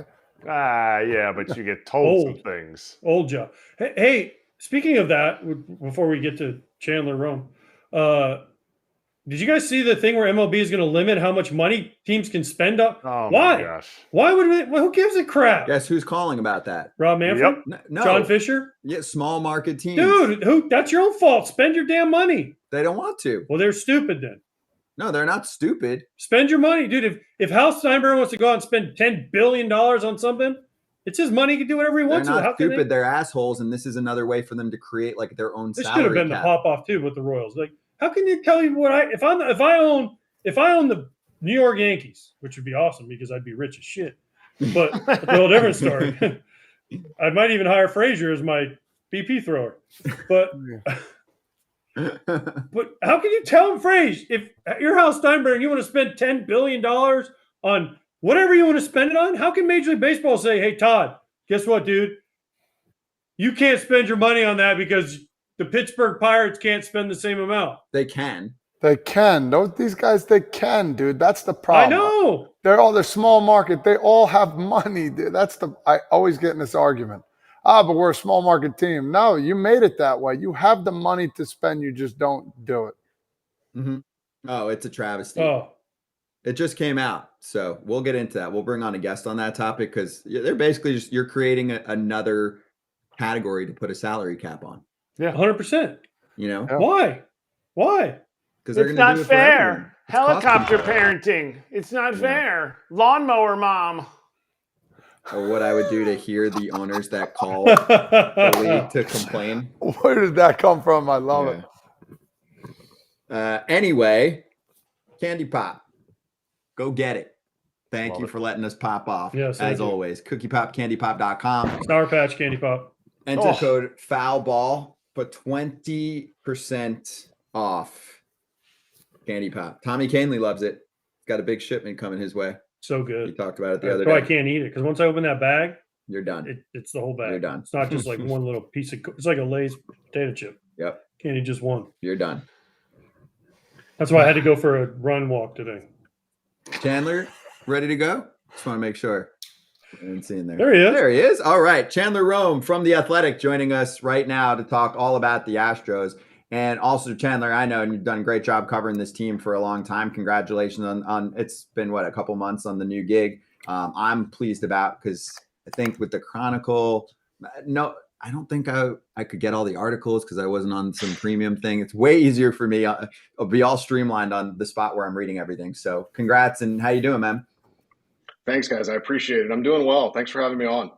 Of course. A lot to talk about. So let's start with the injury report because we actually don't go all over injuries because you could just spend hours on that every day. But the Astros are fascinating first in that they're missing key parts and there's more piling on right now, even though they're playing well. And then the second layer of this, which these guys find fascinating, is how the Astros handle publicity of injuries versus the other 29 teams. Oh, I could talk for days. I could talk for days about that. Don't get me started. Start. Well, no, Chandler, Scott just asked where Asa Lacy is.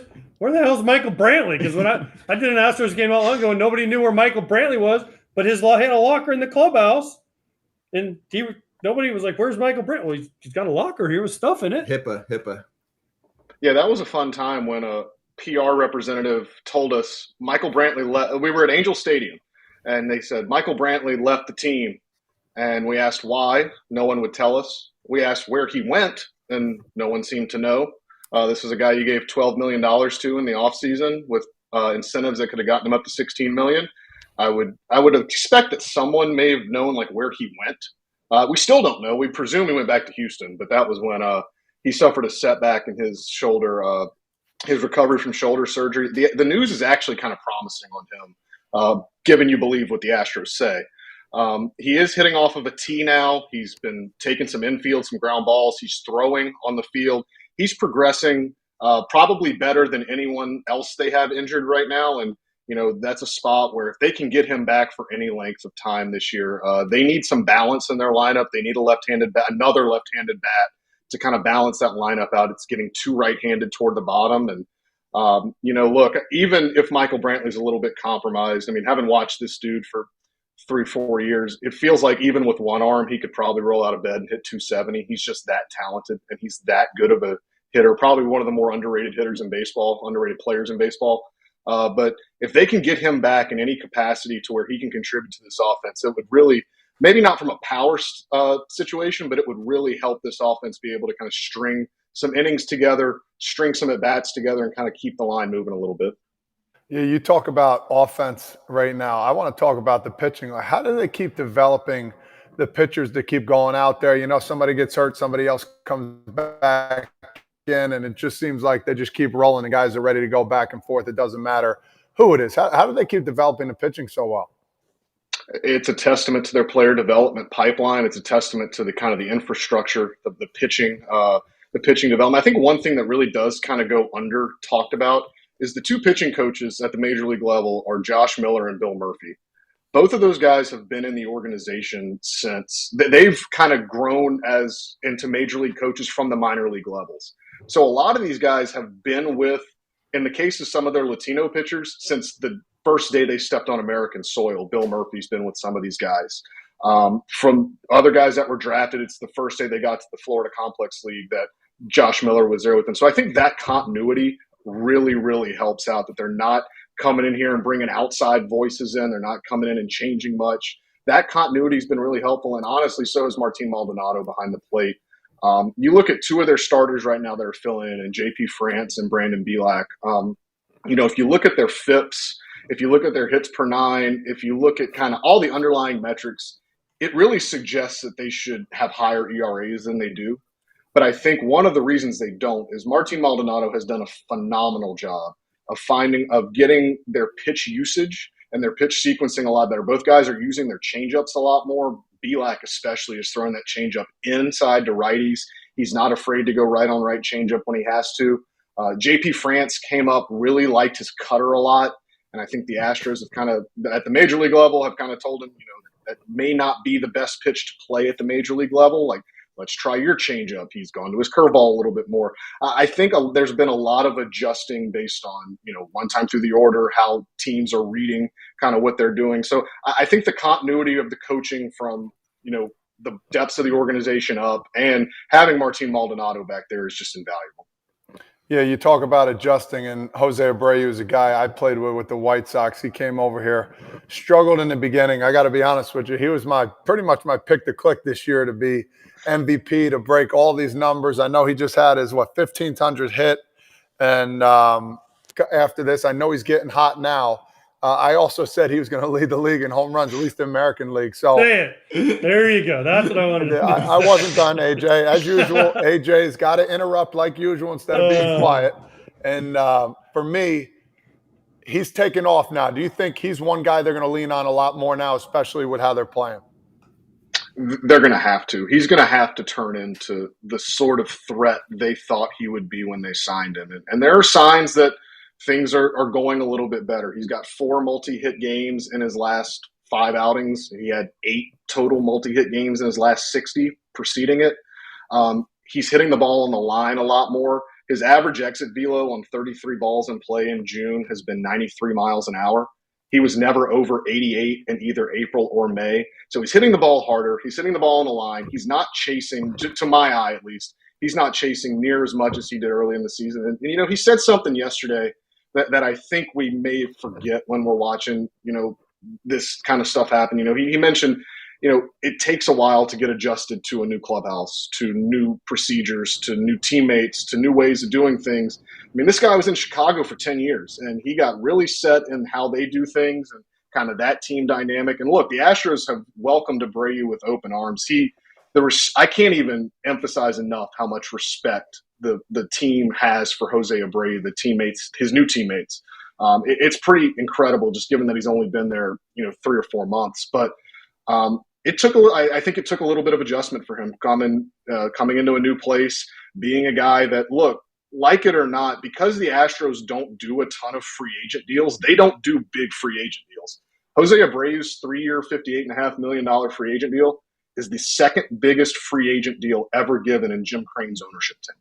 So, like it or not, that puts the microscope on him a lot more, because this is something that this team doesn't do normally. This is they went out of their comfort zone to do this, so he's going to be scrutinized a good bit more. And I think now, certainly with Yordan Alvarez out of the lineup, that he has got to turn back into a run producer. He's got to keep hitting the ball on the line. His timing looks a lot better. He looks more comfortable now. The Astros just have to hope that continues and it can come in bunches, because they've touted the back of this guy's baseball card the entire 3 months he's been here.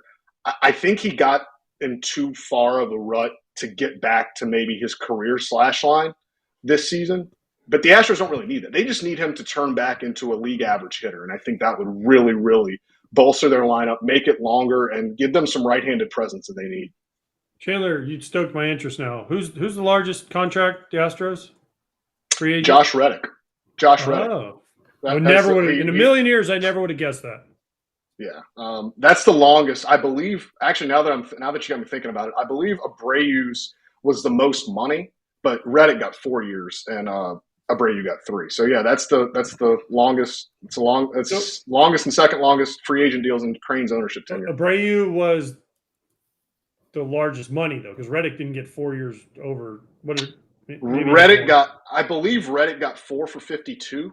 Okay. Without looking at it, that's about right. Yeah. Yeah, that's and Abreu got 3. Yeah, and Abreu got 3 for 58.5. Isn't that crazy though? That that's the largest contract. As a White Sox fan, Benintendi 5 for 75, the largest contract they've ever given somebody. But at least the Astros signed their own guys to big contracts.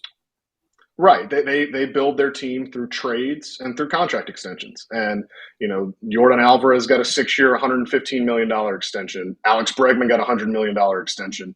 Jose Altuve has signed 2 extensions. And if you believe what he said in spring training this offseason, wants to sign a 3rd one. Lance McCullers Jr. got a $85 million extension. So the narrative that they don't spend money is not true.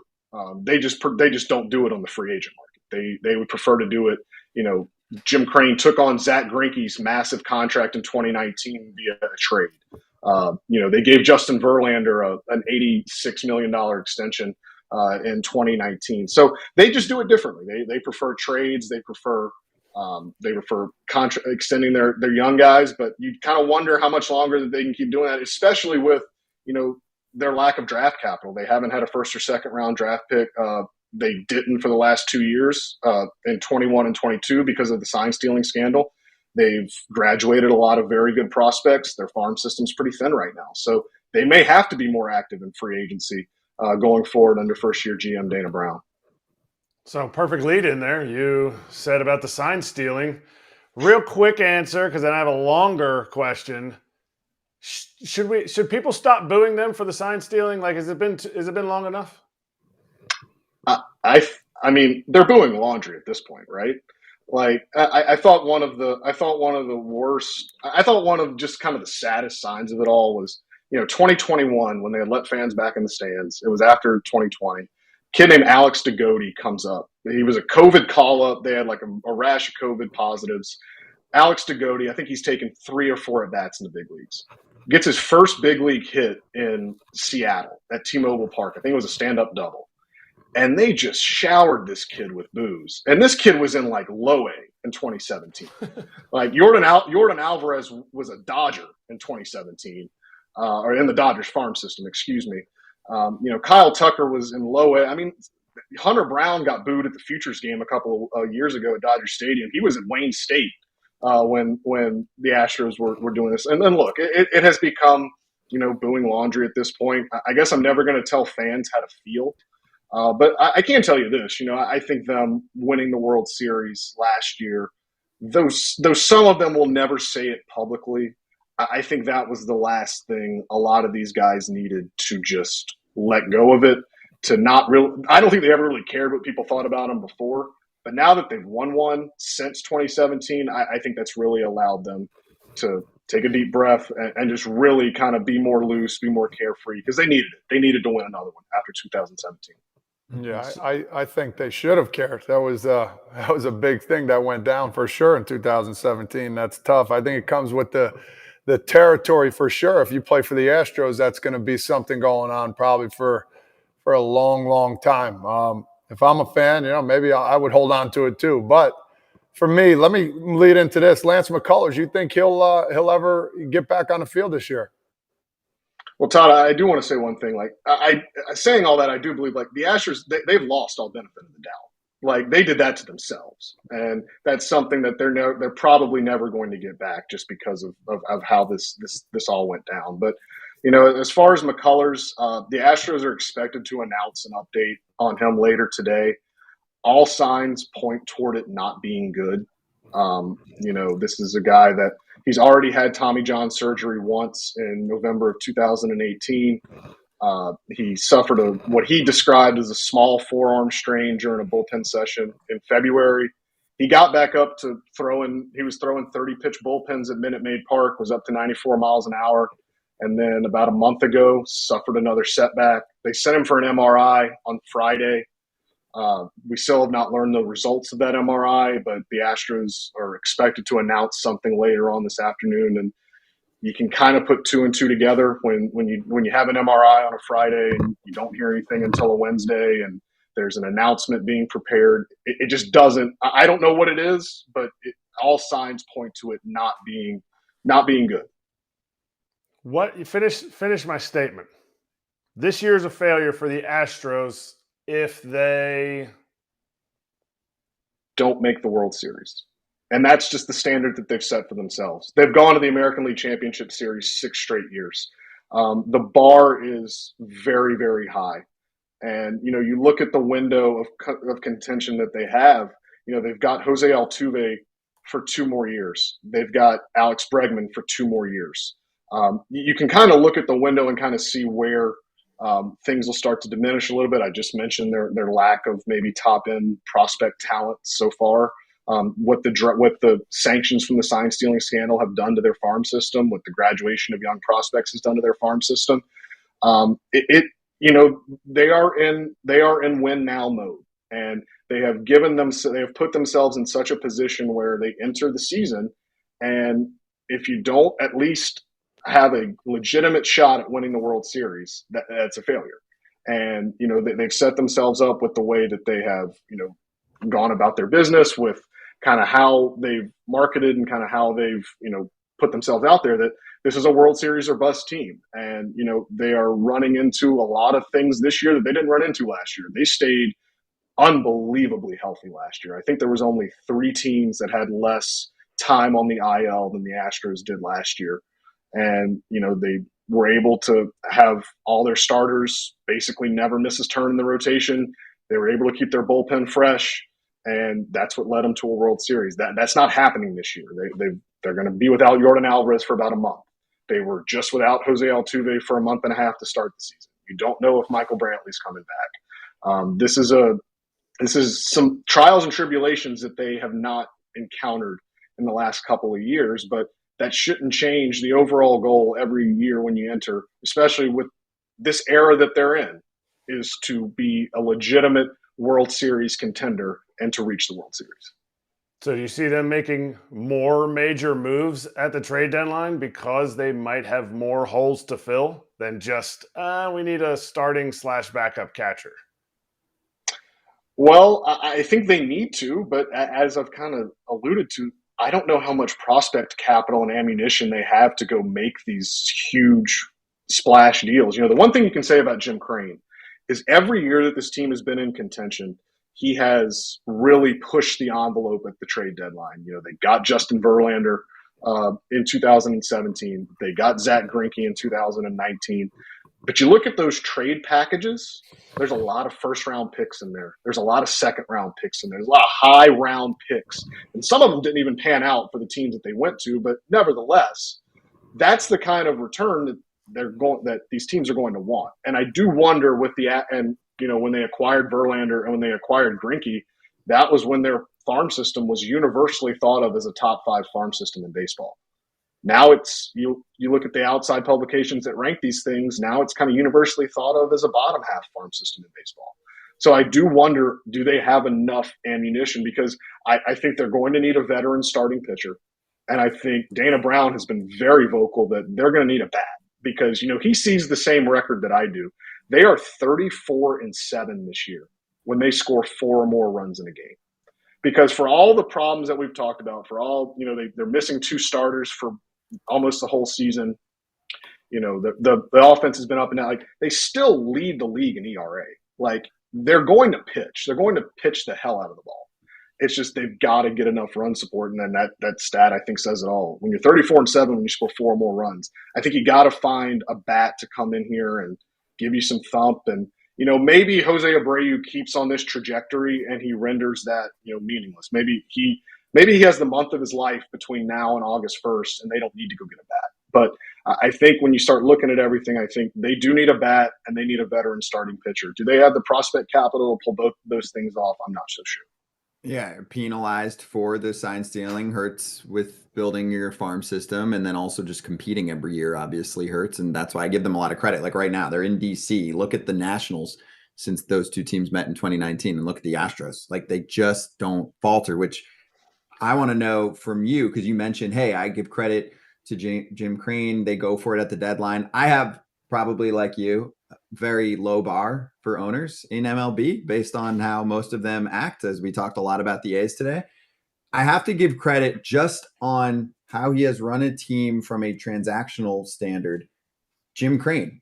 So he, at times, at least from what I've read, seems like a bit of a helicopter owner as well, which I talk about some of those owners like Artie Moreno, who's done a really, really poor job with the Angels and how he has taken control and sometimes made signings on his own. I mean, I was there for all of it last year in the playoffs. Like the James Click situation was like crazy and awkward, and you knew he was going to be gone if you were really smart and talking to the right people.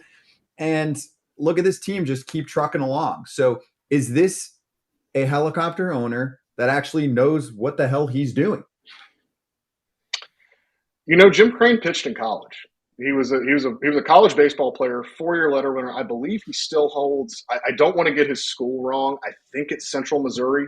I think he still holds their all-time either strikeout record or wins record. I need to fact check. Well, I need to fact check one. Well, you're right. You're correct, AJ. Wins do not matter. But in Jim Crane's time, it did. Look, he played the game at a high level. I think he knows more baseball than most owners. I think he is more invested in the day-to-day, what goes on, maybe more than some other owners. I think you put it perfectly there. It can manifest itself in many different ways. You know, I wasn't here for the Justin Verlander trade. I wasn't covering the team at the time, but if you read reporting from then, you know, it was Jim Crane that pushed that thing over the line. Same thing with Zach Greinke. If you reading the reporting back then, you know, I believe it was Josh Rojas. I think the hang up was including Josh Rojas in the deal, and Jim Crane basically told Jeff Luna, put him in there. I don't care. I'll take the money on.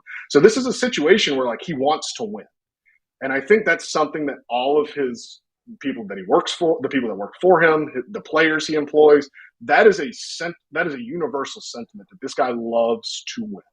He loves to watch the team win. He will put them in a position to do that. Now, it can sometimes manifest itself in the way that the James Click situation was handled, which I think anyone that was around it can agree that was probably not. I mean, look, he's the owner of the team. He can do what he wants, and he did what he wants. He got rid of him and put a new guy in place. But I just think from a public relations perspective, it probably wasn't handled as tactfully as it could have been. But you know, I do think this is a guy that, you know, he has said before that he'd be willing to go over the competitive balance tax if there is a clear need to, and if they are in a position to win. He did that when they took on Zach Greinke's deal in 2019. Would he do that this time around? They're pretty comfortably. I need to look at the payroll to be exactly sure, but they're well under that CBT because I just mentioned they don't have a ton of prospect capital. Would Jim Crane be willing to take on a bigger contract to kind of mask that, to not have to include a ton of prospects that they don't have? He may be forced to if they need to make big deals at this deadline. And one thing about Jim Crane, you know, you can look at the complete trajectory of his ownership tenure. He has never been one to stand pat at the deadline when this team has a chance to win. When this team is in legitimate contention, I think the last time this team in a 162-game season, the last time they stood pat at the deadline, I believe, was 2016. They were out of the division race. They underperformed basically all year, and they stood pat. Every year since then, they've been very active. You know, every year it hasn't been a Verlander splash or a Greinke splash, but in 2022, it was making 4 trades to remake the bullpen under James in 2021, was to make 4 trades to bolster the bullpen. You know, last year it was getting Trey Mancini, it was getting Christian Vasquez, and, you know, maybe in a sign that Jim Crane, to show how involved he is, James Click had a deal in place with the Chicago Cubs to acquire Wilson Contreras in exchange for Jose Urquidy, and Jim Crane vetoed it. So there's a lot of hands and a lot of cooks in the kitchen, if you will. And, Jim Crane has been very successful just in wins and losses and championships and banners hung and tickets sold and merchandise purchased. He's been very, very good at all of those things. And I think the one thing you have to ask for as a fan for your owner is for them to be invested in a team winning. And I don't think anyone can question Jim Crane is very invested in that. Chandler, have you read Evan Drellick's book? I have. It was excellent. Jim, it was great, but Jim Crane does not come across as anything you just said in that book. Yeah, but winning. No, winning. He was winning under a business budget, kind of what Chandler's talking about in that book. Luhnow was the perfect guy to come in and do it. And listen, Luhnow did what he did. In that book, he comes across a complete asshole, but he knew something because look, the guys he drafted, developed, whatever he did, Bregman, Altuve, made trades for, Alvarez, all these dudes, they're the core of the team. Framber Valdez, Urquidy, Garcia, right? They're all the core of Luhnow's little whatever he did. So I hear what you're saying about Jim Crane wanting to win, but man, it's interesting that book came out. You read it, you're like, man, these guys, it makes them not look good, but they did something right.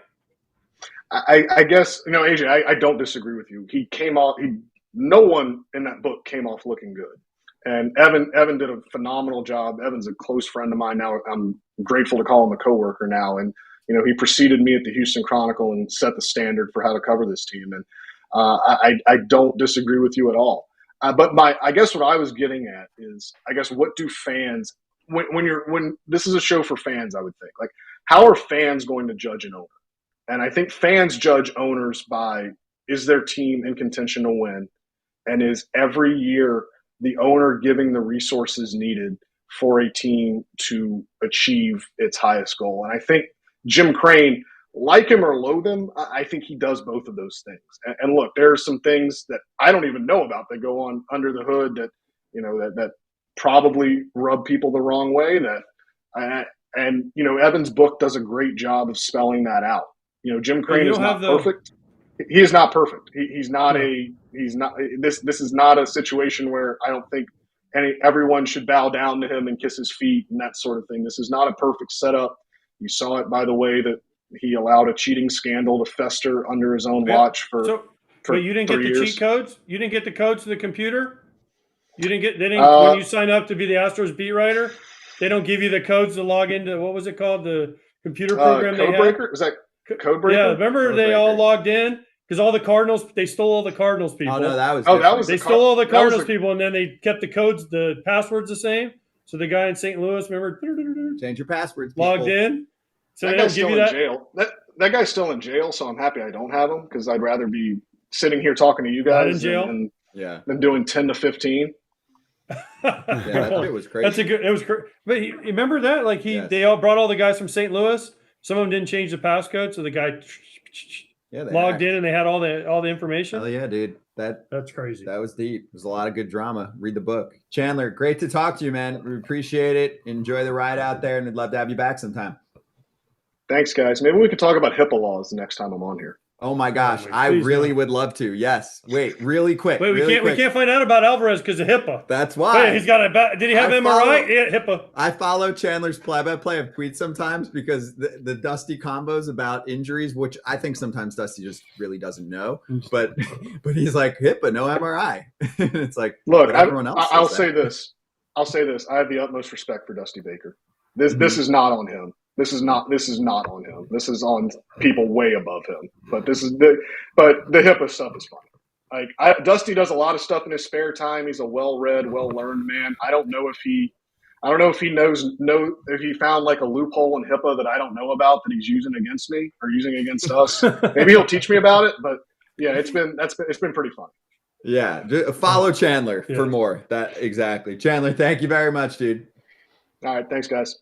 Todd, when you played for Dusty, when you were hurt, did he use the HIPAA law so he didn't have to explain? Do you know that story? So they asked him about Alvarez because he hurt his oblique. Does he get an MRI? He's like, HIPAA, I can't talk about it. Not allowed to share medical information. Have you ever heard you play for Dusty? Dusty's a smart man. He knows every move he's doing. He's not stupid, and that's what I love about him because people are like, oh, man, he's just old. They're not telling him anything. He knows everything that's going on, and his moves are so strategic. Don't ask me why. It sounds silly, but he's not dumb. That's good. Yeah, maybe he's just playing everyone like a fiddle. Yeah. You know, he's like, oh, HIPAA, that's not a thing. Well, it is a thing. What are you gonna say? Hey, Dusty was the best for PR for the Astros after that scandal, right? They bring him on. He's in the shittiest situation, and sometimes, you know, they're asking him because he's getting more questions than anyone because he's got to talk to the media every day. They're asking him questions, and I remember I was part of it sometimes when I would sit there and media's grilling him, or you'd see press conferences, and it's like, what are you gonna say? Dude wasn't there. He's got great answers. He's chilling. Then he'll start talking about, you know, the music he was listening to that morning, and then you just get lost in those conversations. When you walk into his office, hopefully you guys one day will get to walk into Dusty's office for a manager meeting. He's got the music going. It's always like some smooth R&B from like the 70s, and he's always like, "Oh, sorry, I forgot. Let me turn that mood music down." Oh, every time. Psychological. Oh, every time. And then you got Gene, the PR guy for the Astros. Dusty, why don't you turn the music? Oh, yeah, guys, let me turn the. He's got the toothpick in, sitting there. It's a vibe in there. Oh, it's awesome. He's the best. Dave Martinez has candles on in his office for the true. Nats, you know, Also true. and it feels more chill in there. Like, even if there's shit going down, it's like it probably brings everyone down a notch. Whereas you walk in some offices and there's front office dudes sitting in there with you, or like we did. I did the White Cardinals. Walls front office dudes in handcuffs. I walked into Ollie Marmol's office in Bartow, Brian. Oh yeah, the PR guy was like this in the corner the whole time, sitting there. Well, some PR people. And I'm like, dude, I know you were not going to ask anything too crazy. He's like, every answer is just sitting in the chair like this. She wouldn't say anything either way. They just like to be. Some of them, I get it. They like to be there in case something does go down, that they can at least know what was actually said. No. Yeah, but it's just awkward when the PR guy's just sitting like this. Right. Staring at you as you're asking, like, so is your closer available today? He's thrown 2 days in a row. He's like, you asking that question. All right, let's do locks. Ready? BetMGM locks for Wednesday. First, we backtrack. Yeah, I lost. I got a bad beat. That was a terrible beat for you. Devin Williams has been a stud. Everything played out the way I thought it would. And then the ninth, closers are going to have a day. One day. It's been literally one day. That was bad for him. So I'll take the hit. Of course, Locaine was smooth as shit yesterday. He's like, yeah, I don't see Scherzer going deep into this game. I'll take the under on Kids. I was like, you sure? Like, he's been firing left and right. He's like, yep. And he wins again. And your Burns prop nailed it. Yeah, 8, just perfect. He had 3 in the first. I was like, oh, it's going to be easy. And then struggled to get to 8. But good job. Let's get you boys set at 4 figures. Can I tempt anyone into a double or nothing day today for our BetMGM locks of the day for Wednesday? It's been like $300, $400, like his last bet. Yes. Yeah. I feel like I don't know. He did. Yes, you did. He went hard, and yeah, I won $480. Oh, because you went from down 2,000 to nice. Way to go, dude! Tip my cap to you. That was a good one. Yeah, and it was pretty easy too. It was an easy one. I could have gone higher, but that's where I can't start chasing the tougher parlays. I just got to go with the ones that seem like locks. Yes, Podfather, you start us off here. Let's get hot tonight. Yeah, I'm going simple. I'm going to stay with the Royals losing again. I'm going Cincinnati money line. It's a little closer than I thought. Minus 115, 345 to win 300. Get me back on track there a little bit. The Queen City pick me up. They've been dominating. It's the Royals. Fade the Royals right now. I'm with you, dude. I can't believe it's only minus 115. Yeah, based on Ben Lively pitching. Sure. But no, I'm with you. I mean, I think the Reds should be pretty heavily favored in games against the Royals. They've been close games. These have both been one-run games. Lynch has been okay for him, but yeah. I guess. I don't know. I thought it'd be more like a 150 game than a 150. That's why Podfather's picking. That's smart. I like it. Stay on course. Kratz? Oh, I'm next? Yeah, I said Kratz, stay on course. Oh, I heard was stay on course. No, I know what you're doing. I didn't hear that. You got your consistent. He's got his new thing. He's found his thing now. He's found his little. Ride it out. You should see all the other ones that I have of my own little. I gotta start printing out my bet slips. So, anyway, Yuri Perez versus Luis Castillo. and I need Yuri to get 5+ punchies, and I need Castillo to get 6+. I even thought about raising that up to a 6-6 and a 6-7, but then I start getting into like major plus money, and then I would feel, money would change me. So I'm just staying at, I think it's at -110, and I'm gonna go 440 to win 400. I like it. AJ. Okay. Gosh, man, you guys are going big, man. I had a rough time today. I didn't know what to bet. I was kind of struggling. I haven't found my thing. Like Kratz has found his thing with the strikeout, the same game parlay. Scott has his thing. I'm mostly money line run. Yeah, line. Todd's a big money line run line guy. I get it. So I'm going run line today, and this one's kind of a personal pick. I'm going Dodgers run line -1.5, -135. Kershaw against Clevenger against the White Sox. And this is one of those ones where I'm betting 135 to win 100. I know it's not the big bet, big money like Kratz, but I can be happy if the White Sox lose because I won my bet. But if they don't lose and they win, I'm also happy. Which I've been telling you to do all year. And if you did do that all year, you would be a wealthy, wealthy betting man. True. But you don't want to bet against your own team. No, you do. It's called a hedge. It's a big deal. I Then you're grew up happy. learning about it. Yes. My best friend growing up hedged the shit out of everything. He's like he's a Michigan sports fan. He's a Niners fan, whatever. And he's like, boom, going hard against my boys. I'll take a few $100 loss for the win. And then when they lose, he's like, all right, cool. I got $500. Let's go have a night. It's not a bad option. Okay.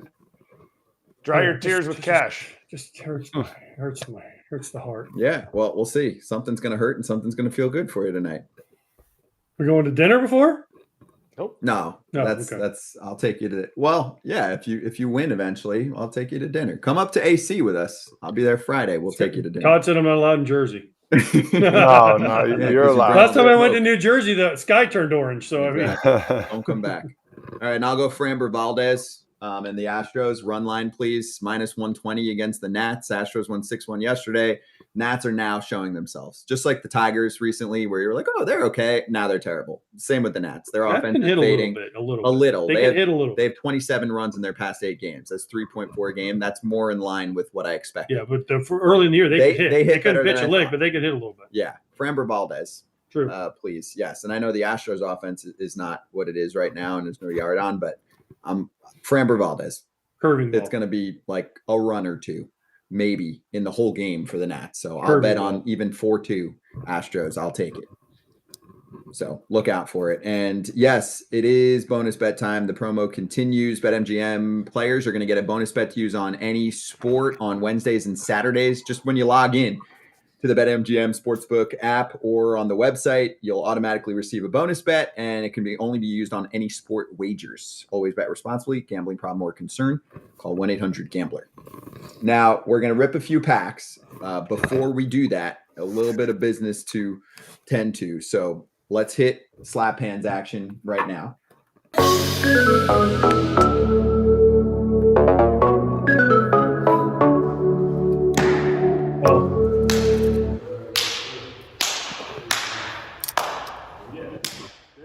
Okay, so Brew Crew territory is up there for you right now, and so is Legends territory, which has Carlos Gomez this week. And his hat. He was styling on that show. He had a good time. So, and we'll show you a little piece of it tomorrow, but we can show you Brew Crew territory is up there right now. The conversation with Rowdy and also Lorenzo Cain talks us through the personal catcher relationship with Corbin Burns and Victor Caratini right now. And also what the hell's wrong with the Brewers because they keep losing. All of that included on the show. It's up right now on YouTube. Go to the Foul Territory show playlist, Brew Crew Territory, or Apple and Spotify for your podcasts. You have something? For? Slap hands? I have 2 things. You have 2? All right. Get it. First thing, I think we should do this first.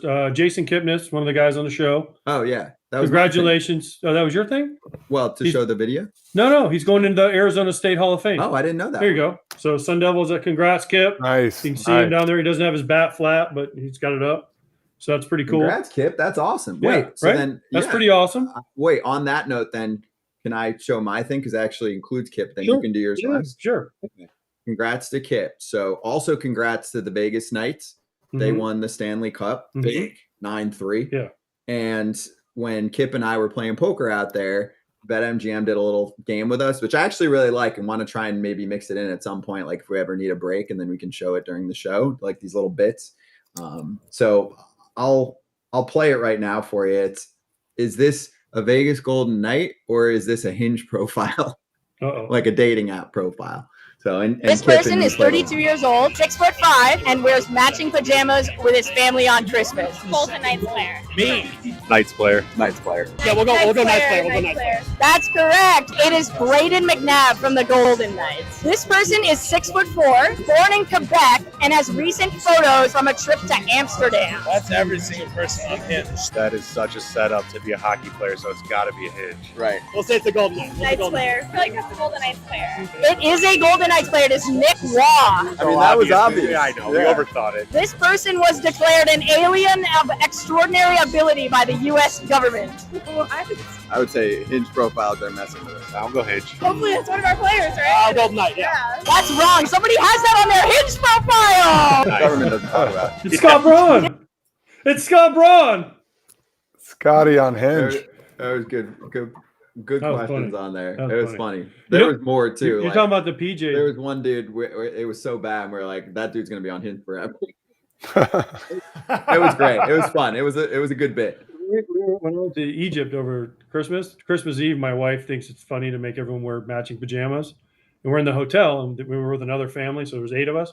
She made us all put them on, go to the lobby of the hotel. Now this is in Egypt, and they had this big Christmas tree in the hotel, and we all had to get a picture. And every person walked by us; they're all dressed up, and here we are in these flannel pajamas taking a picture in the middle of the hotel.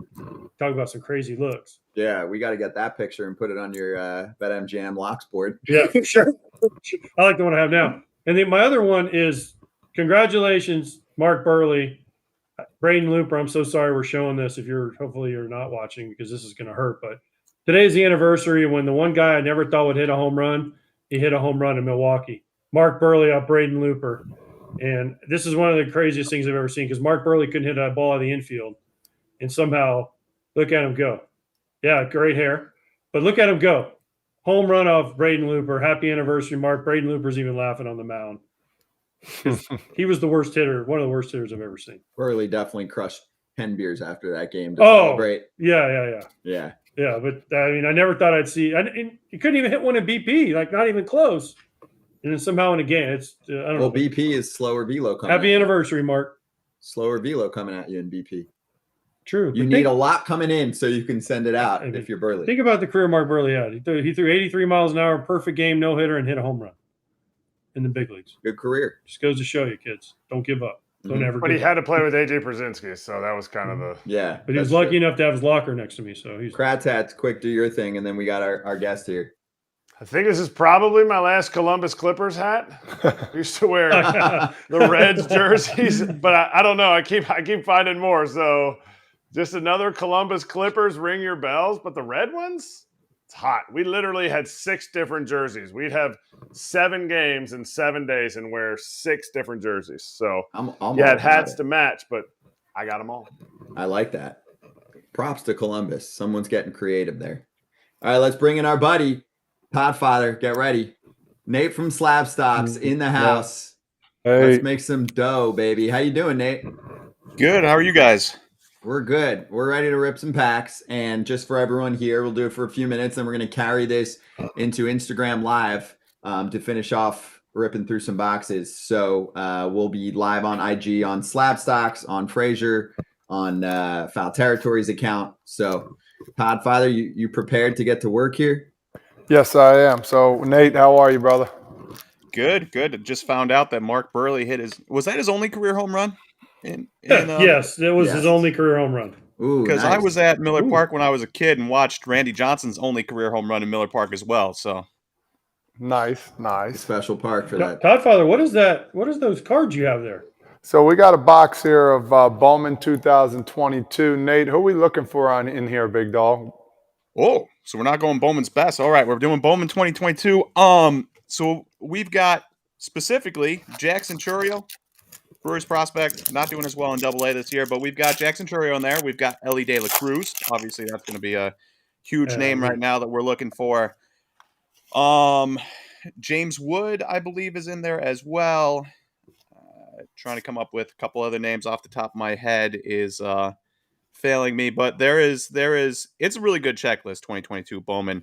And then what you have there is the regular hobby box. So we should be looking for one auto, one maybe two color, Okay. or so. So all right, Todd Father, you got to keep us posted, okay? I am. I got you. Yeah. If you get anything special, let us know. I definitely will. I'm going through them. Let's see here. We got Eduardo Lopez, Tyler Soderstrom.